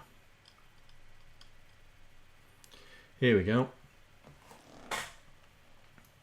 So we know that he's getting the current line address from, so if we look at 8163, which is back, yeah, so he's getting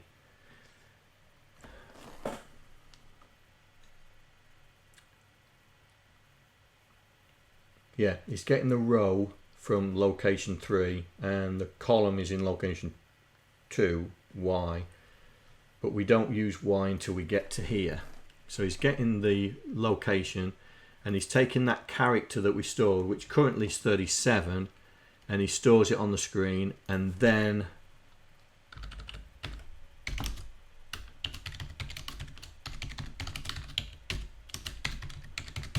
adds the color RAM offset, stores it in 7, God knows why he's doing that, and then stores whatever's in 5. Now we know what 5 is.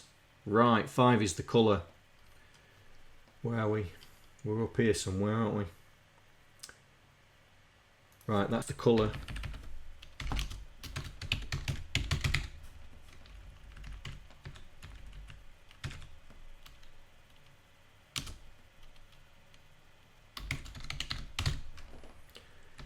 Yeah, you missed a bit. You missed me sandwiches, mate. Oh, Ryan.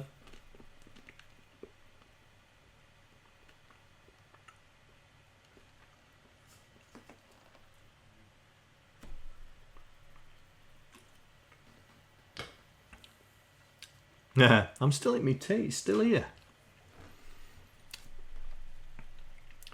Yeah, I had the grandkids round earlier, so lots and lots of spare sandwiches. Yum yum. Right, so now we know what 8 is. So 5 is storing. 5 is the character color, and 4 is the actual character. So we store 4 in what he's just worked out in his screen matrix, and then we store the whatever's in 5, which currently is 8, into the RAM, color RAM. So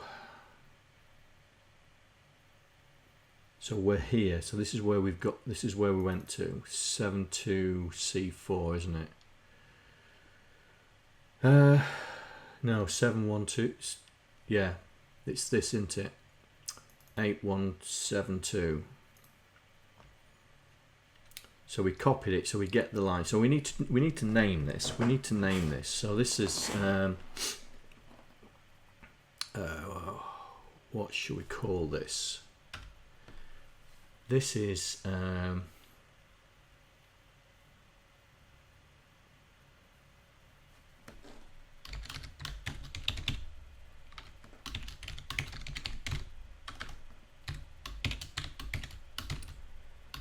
that's what it is.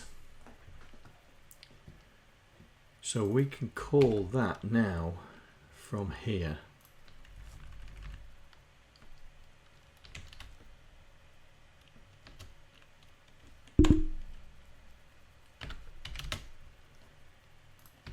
So that's now setting the character and colour at XY, because that's basically what it is. Because he's only sending in the X and Y coordinates, we work out where it is on the screen and then put the character and the colour there. So all these routines here, right, let's get rid of all the illegal ones, because we know all this lot is illegal. There we go. We're only interested in any reference of 8,000 onwards. So all this lot is the same function. So I'm going to cause VS Code to have a fit now. There we go. There we go. Lots of red. So we just need to find all the red and change it to what we need. There we go. So that's that. So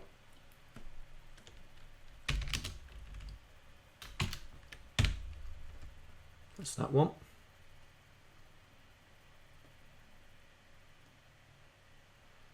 Course, lots of them here.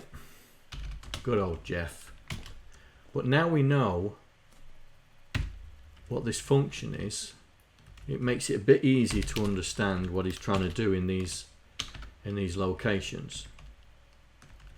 And the reason why I'm commenting out is because I'm still trying to keep my references to the original disassembly.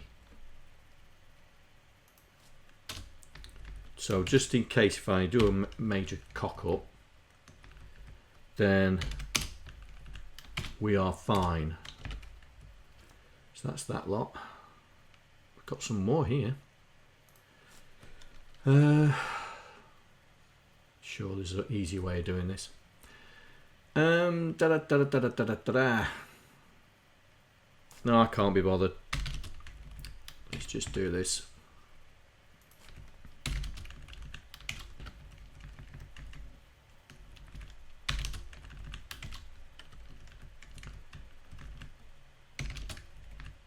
So we found a major function. We've worked out a major function which is putting things on the screen, which is good. I like that fact that we understand what this function is doing. Ooh, wrong way.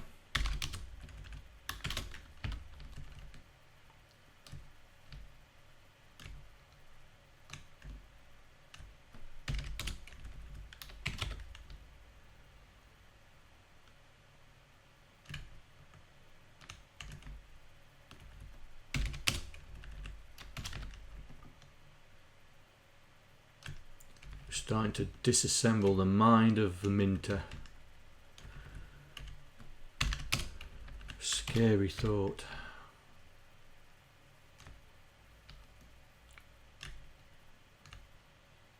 Yeah, the problem with search and replace, I don't want to change all the comments as well, mate.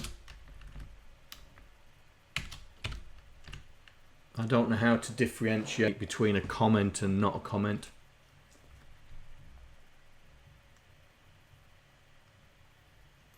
But I'll do it next time because we won't have comments. In fact, let's do this because that might help. Double it, smack.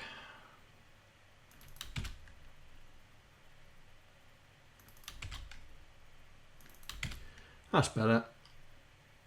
We're winning. But as you saw from the reference list above this reference, there's an awful lot of things calling this routine.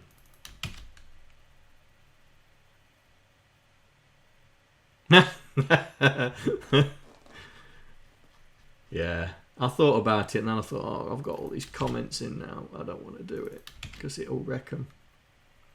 But we've got a quicker way. We've got this way. We're getting rid of all the red. the numbers coming down 6, 5, 4, 3, 2, what? Ooh, got that wrong. Reverse. 1. Where's the last one? You see the red? Okay, okay. There it is. I did set. There is live share running, mate. So you know it's in Discord. The link. It should be still up and running. I haven't turned it off or anything. Right. So where were we? 8300, wasn't we? That's where we were. This is it. So we're here. So 8300. So we've identified a major routine, which is okay. Right. So that's here. So we are in there, I think.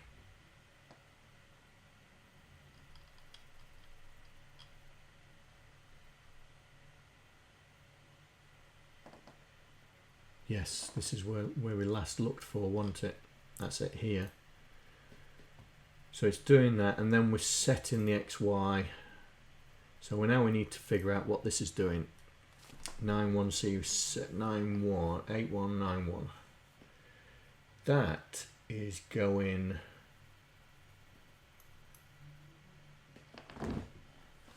That's going backwards. 91, so we're going backwards. So we're here. So this is right. That's configuring voice 1 for noise.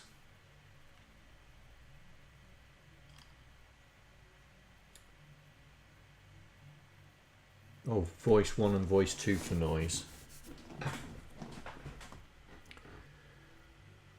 So we could do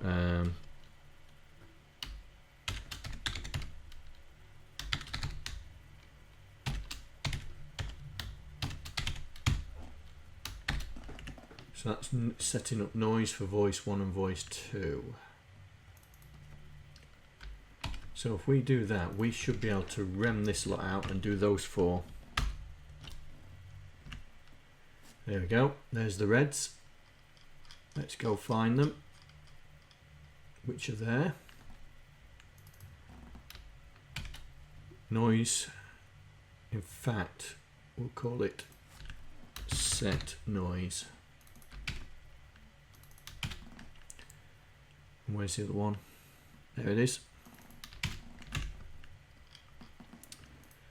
So we're setting the noise for voice 1 and voice 2. Then so in this routine, this is putting. So this is going back. This is bypassing D0. That's coming back up here, isn't it? That's the looper, right?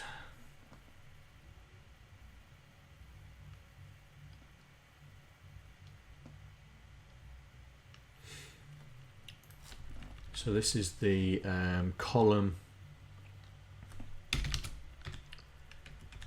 So this is the column line drawing loop.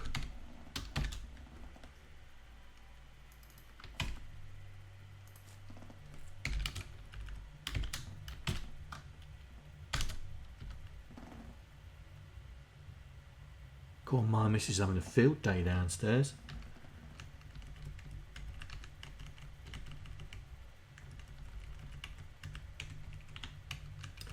Right, so that's setting the noise, and then we loop. So it loops through. So this is what we learned, right? So it loops through drawing those lines.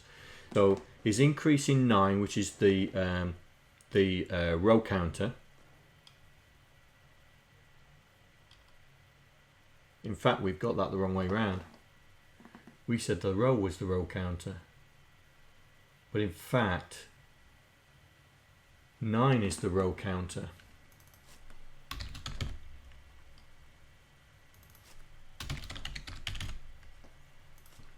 Because he's increasing 9 and then testing for 20. So he's looping around, it draws one line vertically. Then he loads X and then he's doing D230. So he's going for, we're going forward now, D230. Oh, this is this jump. Why we jump into here only to come here. Why?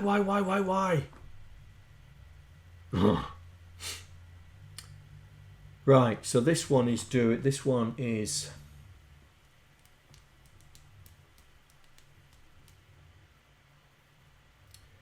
what is that doing?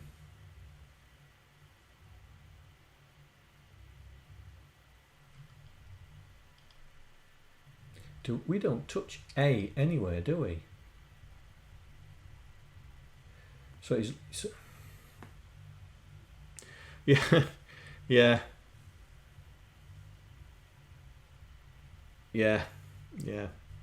Just wasting cycles for no reason whatsoever.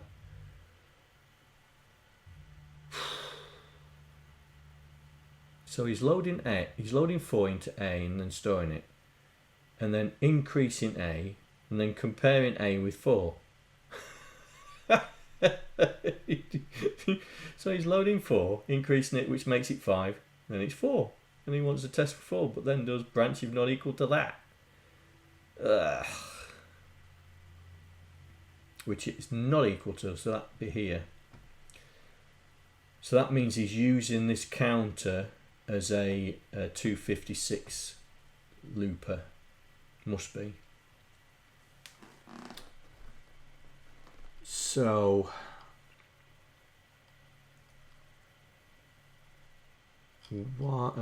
why did he jump here?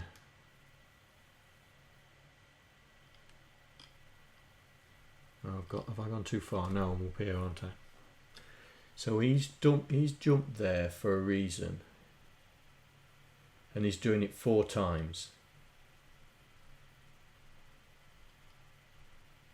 So he jumps here, which runs this, and it does it 4 times.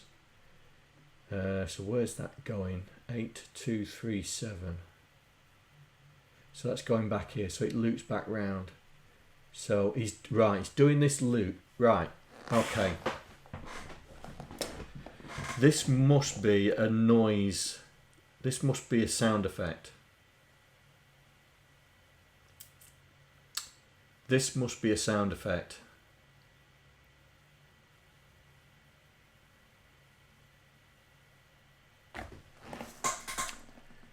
Have we still got it running? Yeah, okay. So this must be a sound effect. Let's have we broke? Have we broke? No, we haven't, have we? Okay. So we'll do F11. That should go to the there. Did you hear it? So it's drawn the first line and then we got that sound effect. So we'll do it again. So F11 because we've got the breakpoint on the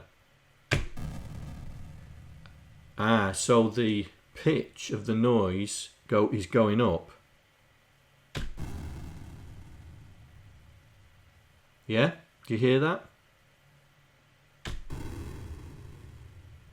Right, so this routine here is to do that sound effect. So let's understand what he's doing. So we draw the line. I have no idea why is he setting the...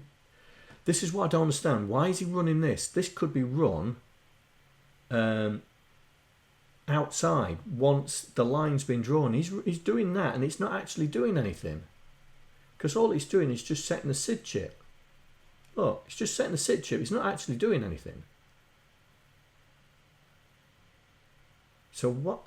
I don't understand why it's inside the loop when it could be outside the loop.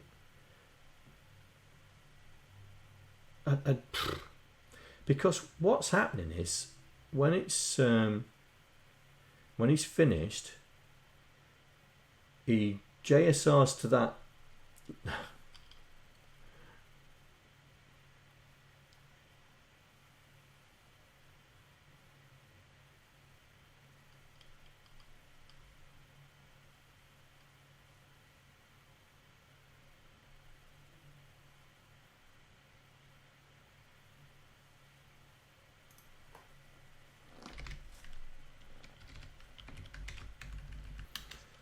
I think it should go there.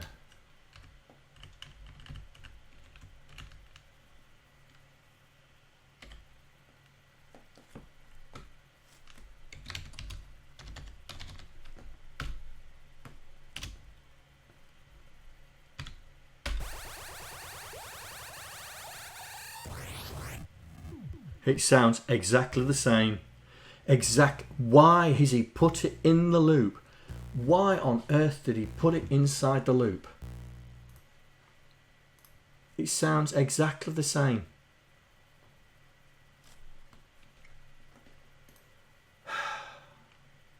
Well, we'll leave it there. I'm going to put another Y, and I'll do that, and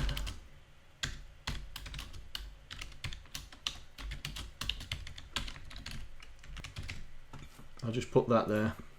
In fact, use my name, John. Use my name. Right. So you heard that, yeah?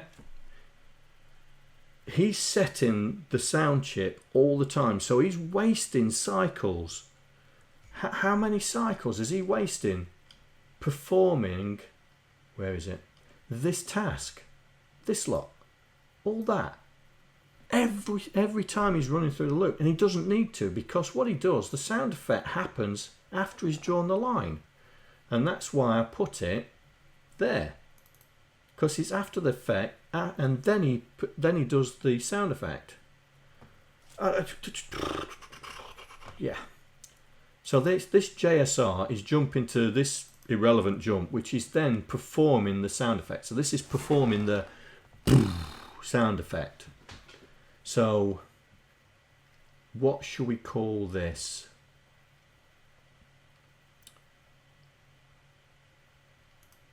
What should we call this?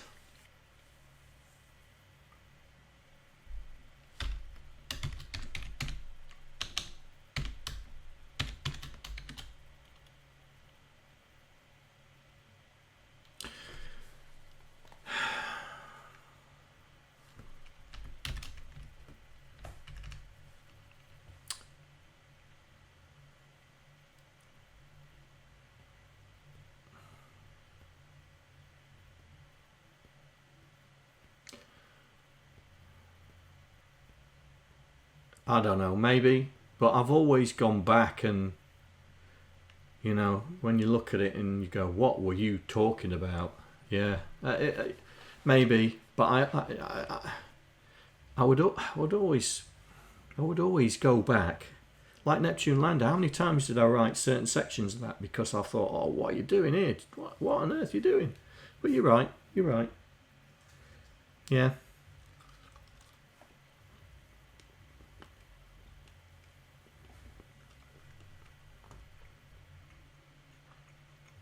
So we're calling this the dump effect, sound effect, dump sound effect. So if I rem out these two jumps, then we'll get 2 errors. Oh, look at that. That is an unknown, mate. That could be a valid reason, but we would never know. We would never know. Where's the other one? Oh, that's an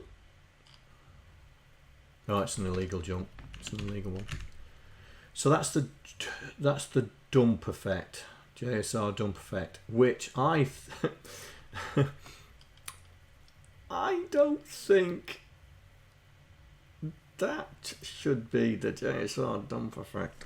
To be honest, I don't think white should be a jump. It should be JSR dump effect. Let's see if it works. Still works.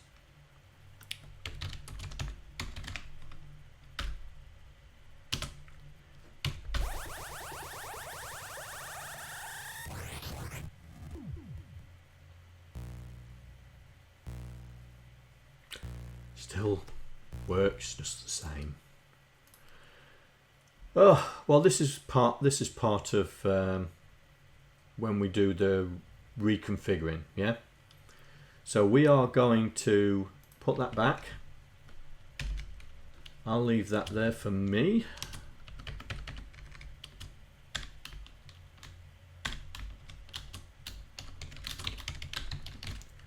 So I know what I'm doing. So this is the dump effect. So this is a jump into. So I need a drink. Someone let me know when Richmond Mike starts to stream, yeah? Because we'll go and raid him because I want to learn how to use Goat Tracker.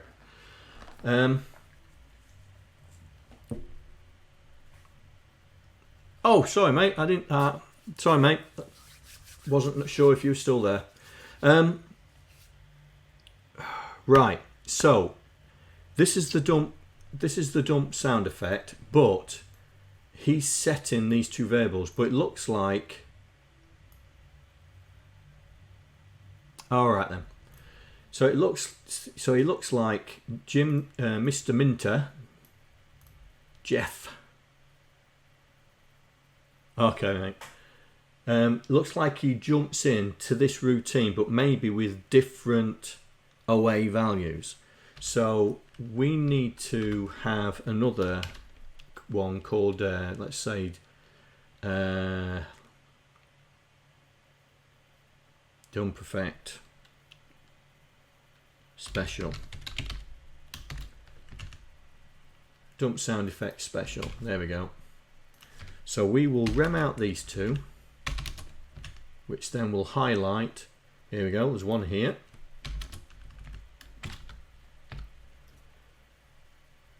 Oh, the other one's an illegal address anyway. Right, so what?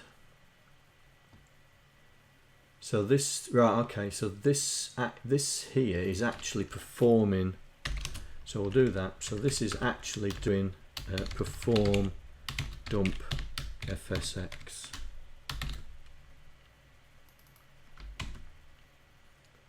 So that's actually doing it.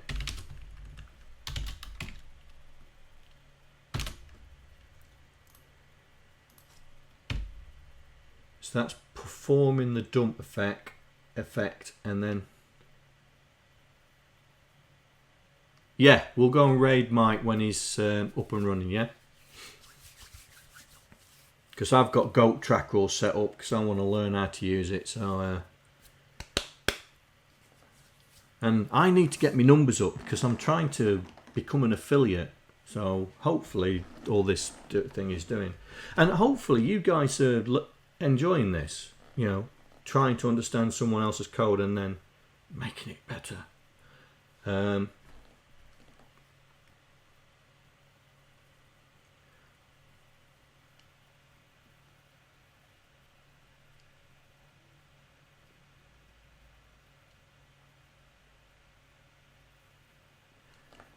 Yeah, I mean it's interesting. I mean the way he does his sound effects is interesting. Because I'm keen to how he's doing his sound effects, and I'm starting to get a grasp of it. He's doing a lot of looping and delays within loop, but variable loopings. Yeah, exactly. It's sound effects by programming rather than by configuration. Is that probably a good way of saying it, Mike? Yeah, exactly. It's a dirty, great, big jigsaw puzzle, this is. And I love jigsaw puzzles. Hence why I've I've disassembled GridRunner 2 as well. Anyway, so this is doing the dump effect. So we were, let's see, we were at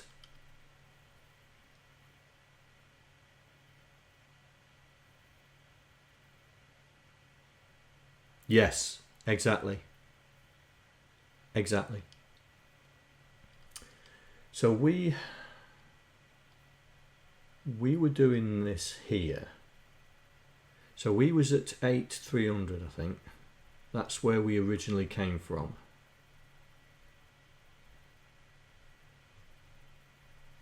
Here we go, 8,300. Yeah, so this is where we were. So we went into 81A2. 81A2. So it's back here. Yeah. So we need to. So this is basically the start of his grid building. His grid building screen. His screen grid building. So that's what we'll call it.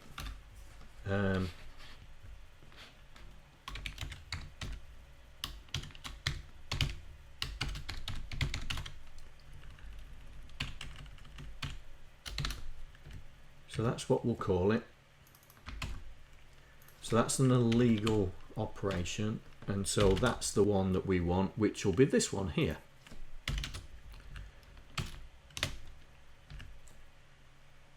So this is screen grid building.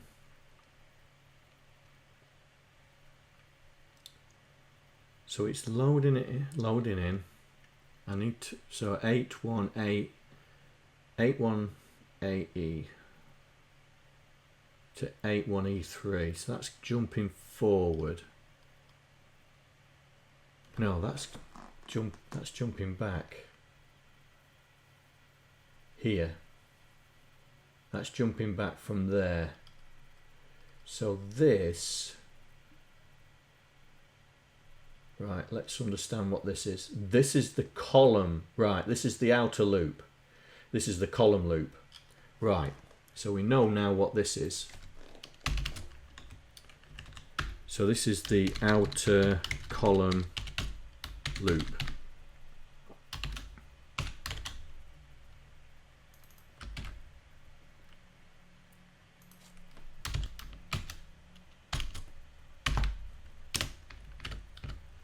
So that's the outer column loop. Just try and keep all the comments in line. Yep. So this must be the, so this is, let's try and figure this out. Right, we need to see what that's doing, but this is going from 81.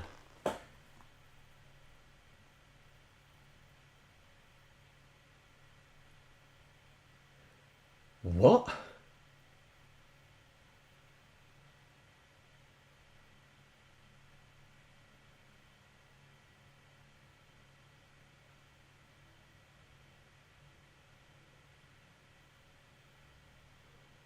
What? Hang on. 81D4.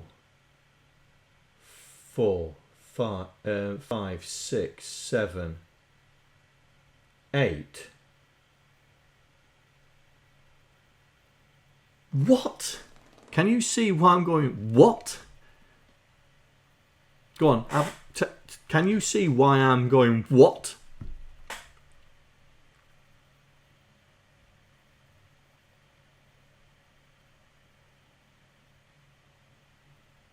No? Slow the original up. So we're at, right, so we're at 81D4. Let me just make sure I haven't screwed this up. Well, I can't have done because it works. But 81D4, that's here. So we are here. So we're doing a JSR BNY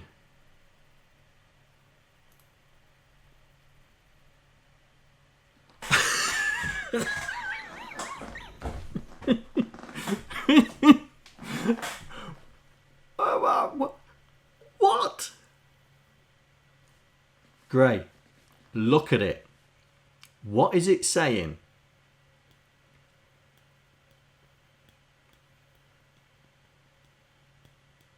Anybody?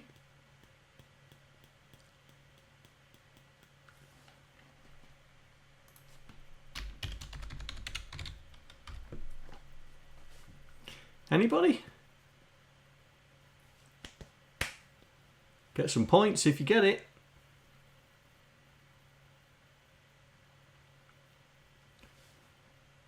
Right, this is the original disassembly.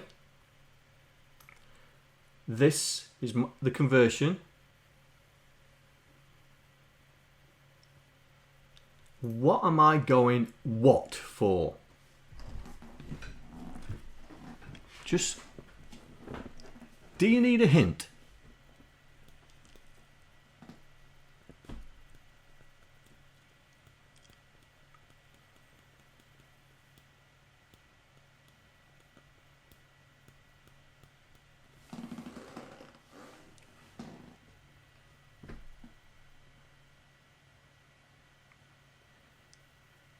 Have you got it yet?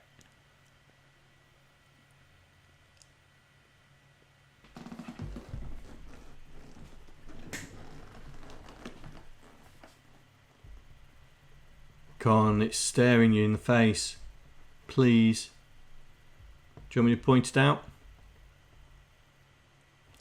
Right. Look at this. Branch if not equal to a label. But it's doing branch if not equal to 0 bytes. So this is saying branch if not equal to here. What? And it's not a conversion problem because it's actually in the disassembly. That is saying DEY branch if not equal to here.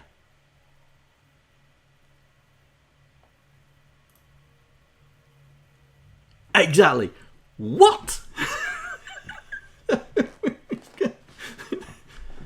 That's what's happening. We're doing a JSR for whatever the JSR is. We're not sure. We haven't gone it. Well, I'm not sure what it is, so I'll have to go in there and have a look.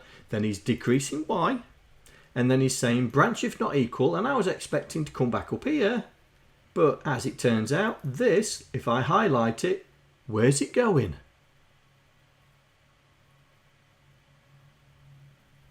It's going forward to nowhere. What? Is that an error? Have we found a bug in GridRunner? No, it wouldn't cause a crash. It would just continue. It would just DEY, go on to the, and then do DEX because it's not equal to. And when it equals to, it carries. This is. Yeah, I think we've just found a bug. Hey, Steps has just realised I turned on gambling.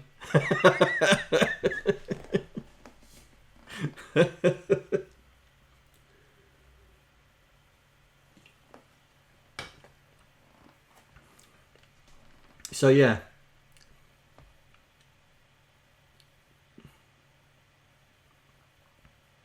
Now, mate, don't want to become famous.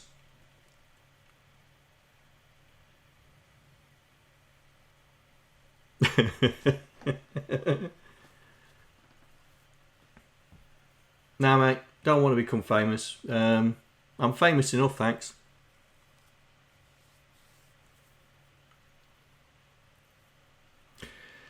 So, we think that this, and I'll make a note of this.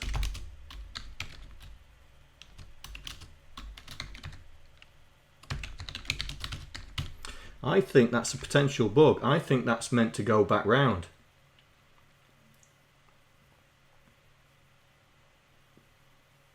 I don't know.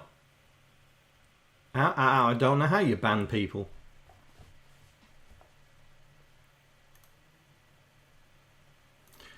God, you can't get decent moderators nowadays, can you?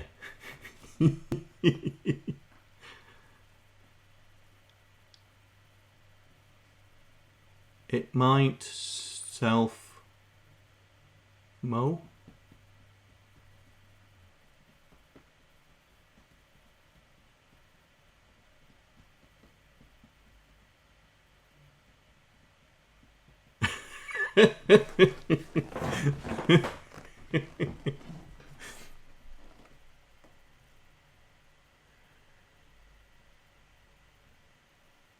Anyway, so we think we found a potential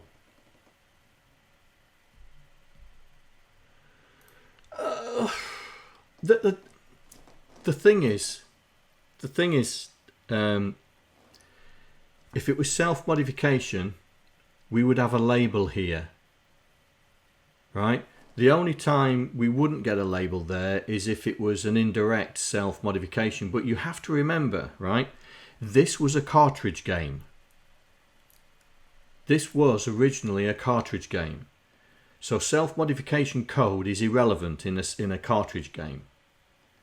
And I think that is a bug. And I think that is meant to branch back to, yeah.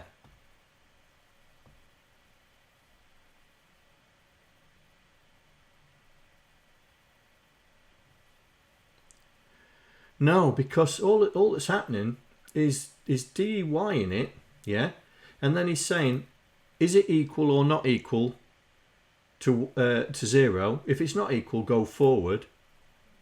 But if it was equal, it would still go forward. It wouldn't go in a loop. That's all right, mate. That's all right.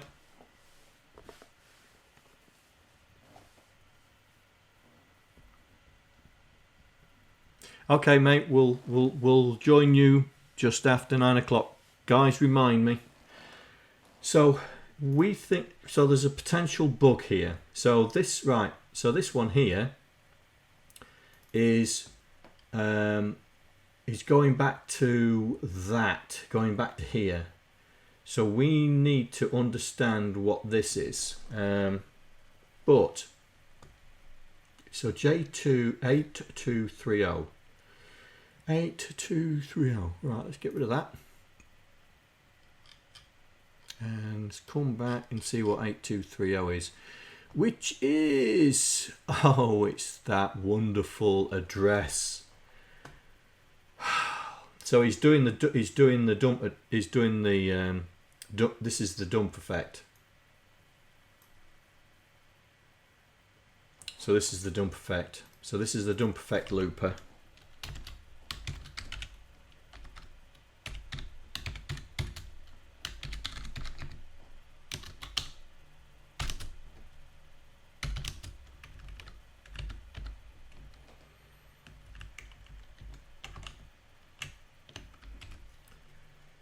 So that's going here.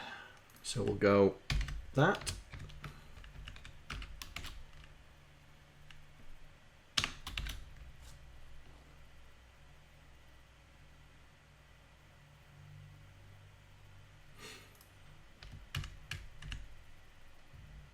What, you mean that jump? This jump here? Comment this out. Yeah, we already did it. I did it on the previous routine. I jumped straight to this, which is what I'm thinking of doing here. Oh, that one.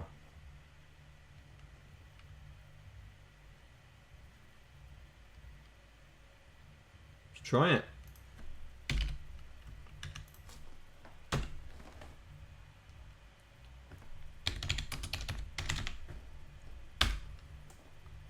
Here we go.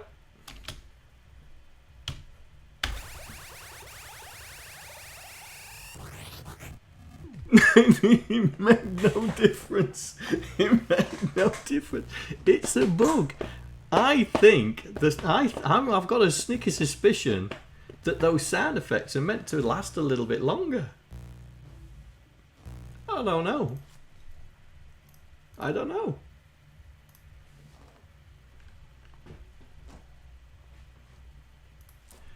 Yeah. So we'll leave it in because I'm trying to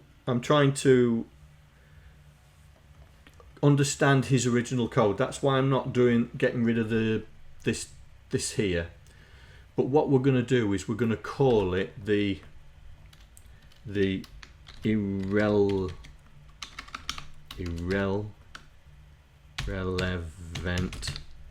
dump sfec jump. So we know what the title's trying to tell us, and we will comment that little lot out. Well, those two are illegal, so it's just two places where this is at. So we'll copy that, and that's one of them.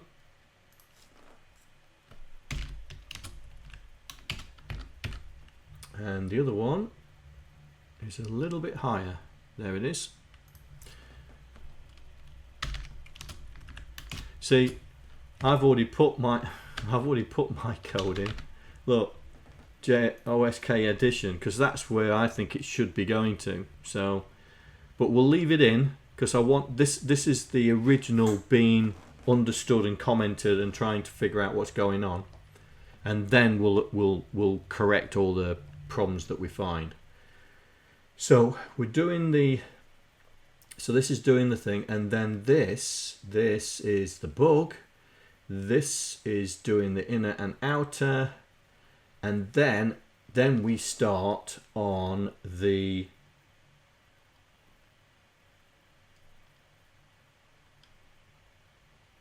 rows. Then we start on the rows. So this is starting on the rows. So we've got a little bit of time before join Mike. So this is the row start. So this is where he's initializing the rows. So we'll call this, so this must be the loop. Let's see, is that the loop? Yes, it is. That's the inner loop. And then the outer loop's there. Okay, well, the outer loop's going to 81ED. Where's 81ED? Is that? That's here. 81ED. Yeah, so that's the outer loop. So we can call it exactly what it is. So we got outer column loop. So this is going to be the outer row loop, right?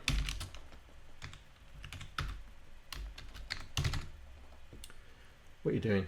Go away. Outer row loop. Did I call it looper or loop? Loop.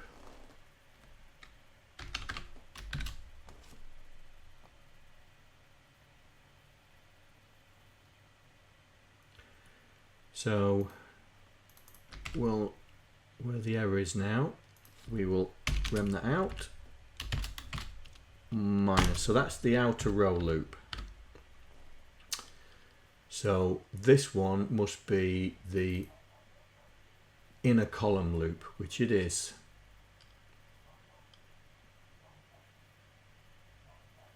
So this is the so we called it column line drawing loop, so we'll call it row line drawing loop as well. So we will do that. And we will call it the row line drawing loop,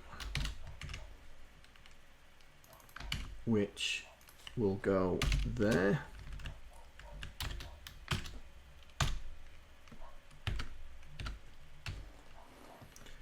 So it's doing exactly the same thing now. Exactly the yeah. Yeah.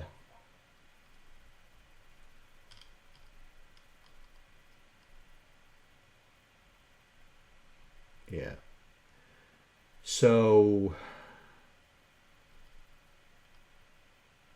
outer row loop, row drawing line, column drawing line. Okay, so he's done it again.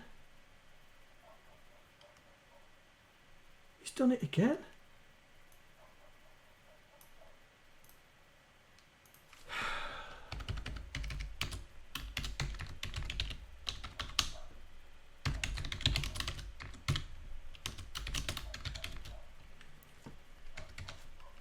done it again.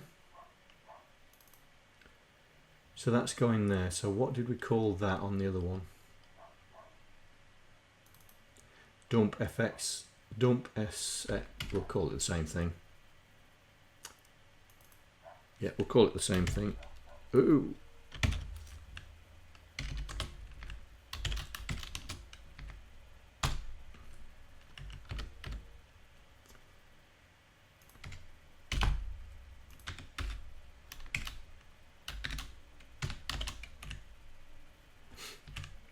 So that's doing that. So that is actually everything in there. That's our potential bug, 8.3. So where are we? We were at 8.3, weren't we? 8.300. There we go.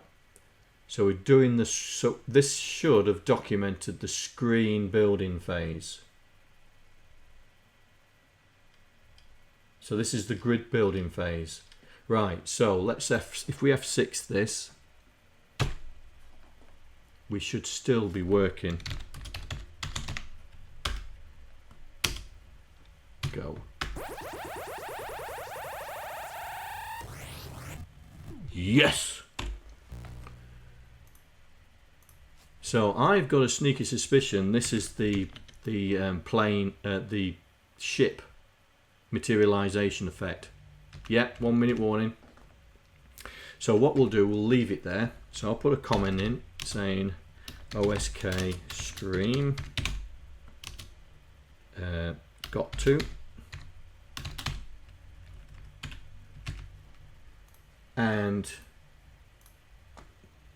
we will leave it there. We've got quite a bit. We got quite a bit documented and understood what's going on in this phase of the game, which is the start phase. So I think that that's a good place to call it for this stream, and I'm going to do a couple more streams over the next week to try and one, so I can get the numbers up on the stream, but also it'd be interesting to see how far we can get before I disappear for a week, and then I'll come back after I've finished it probably. But I've decided I'm going to do the GridRunner 2 while I'm away. I'm going to understand GridRunner 2 and try and understand that, and GridRunner 1 will be the stream one. All right, so has he started yet? Does anybody know?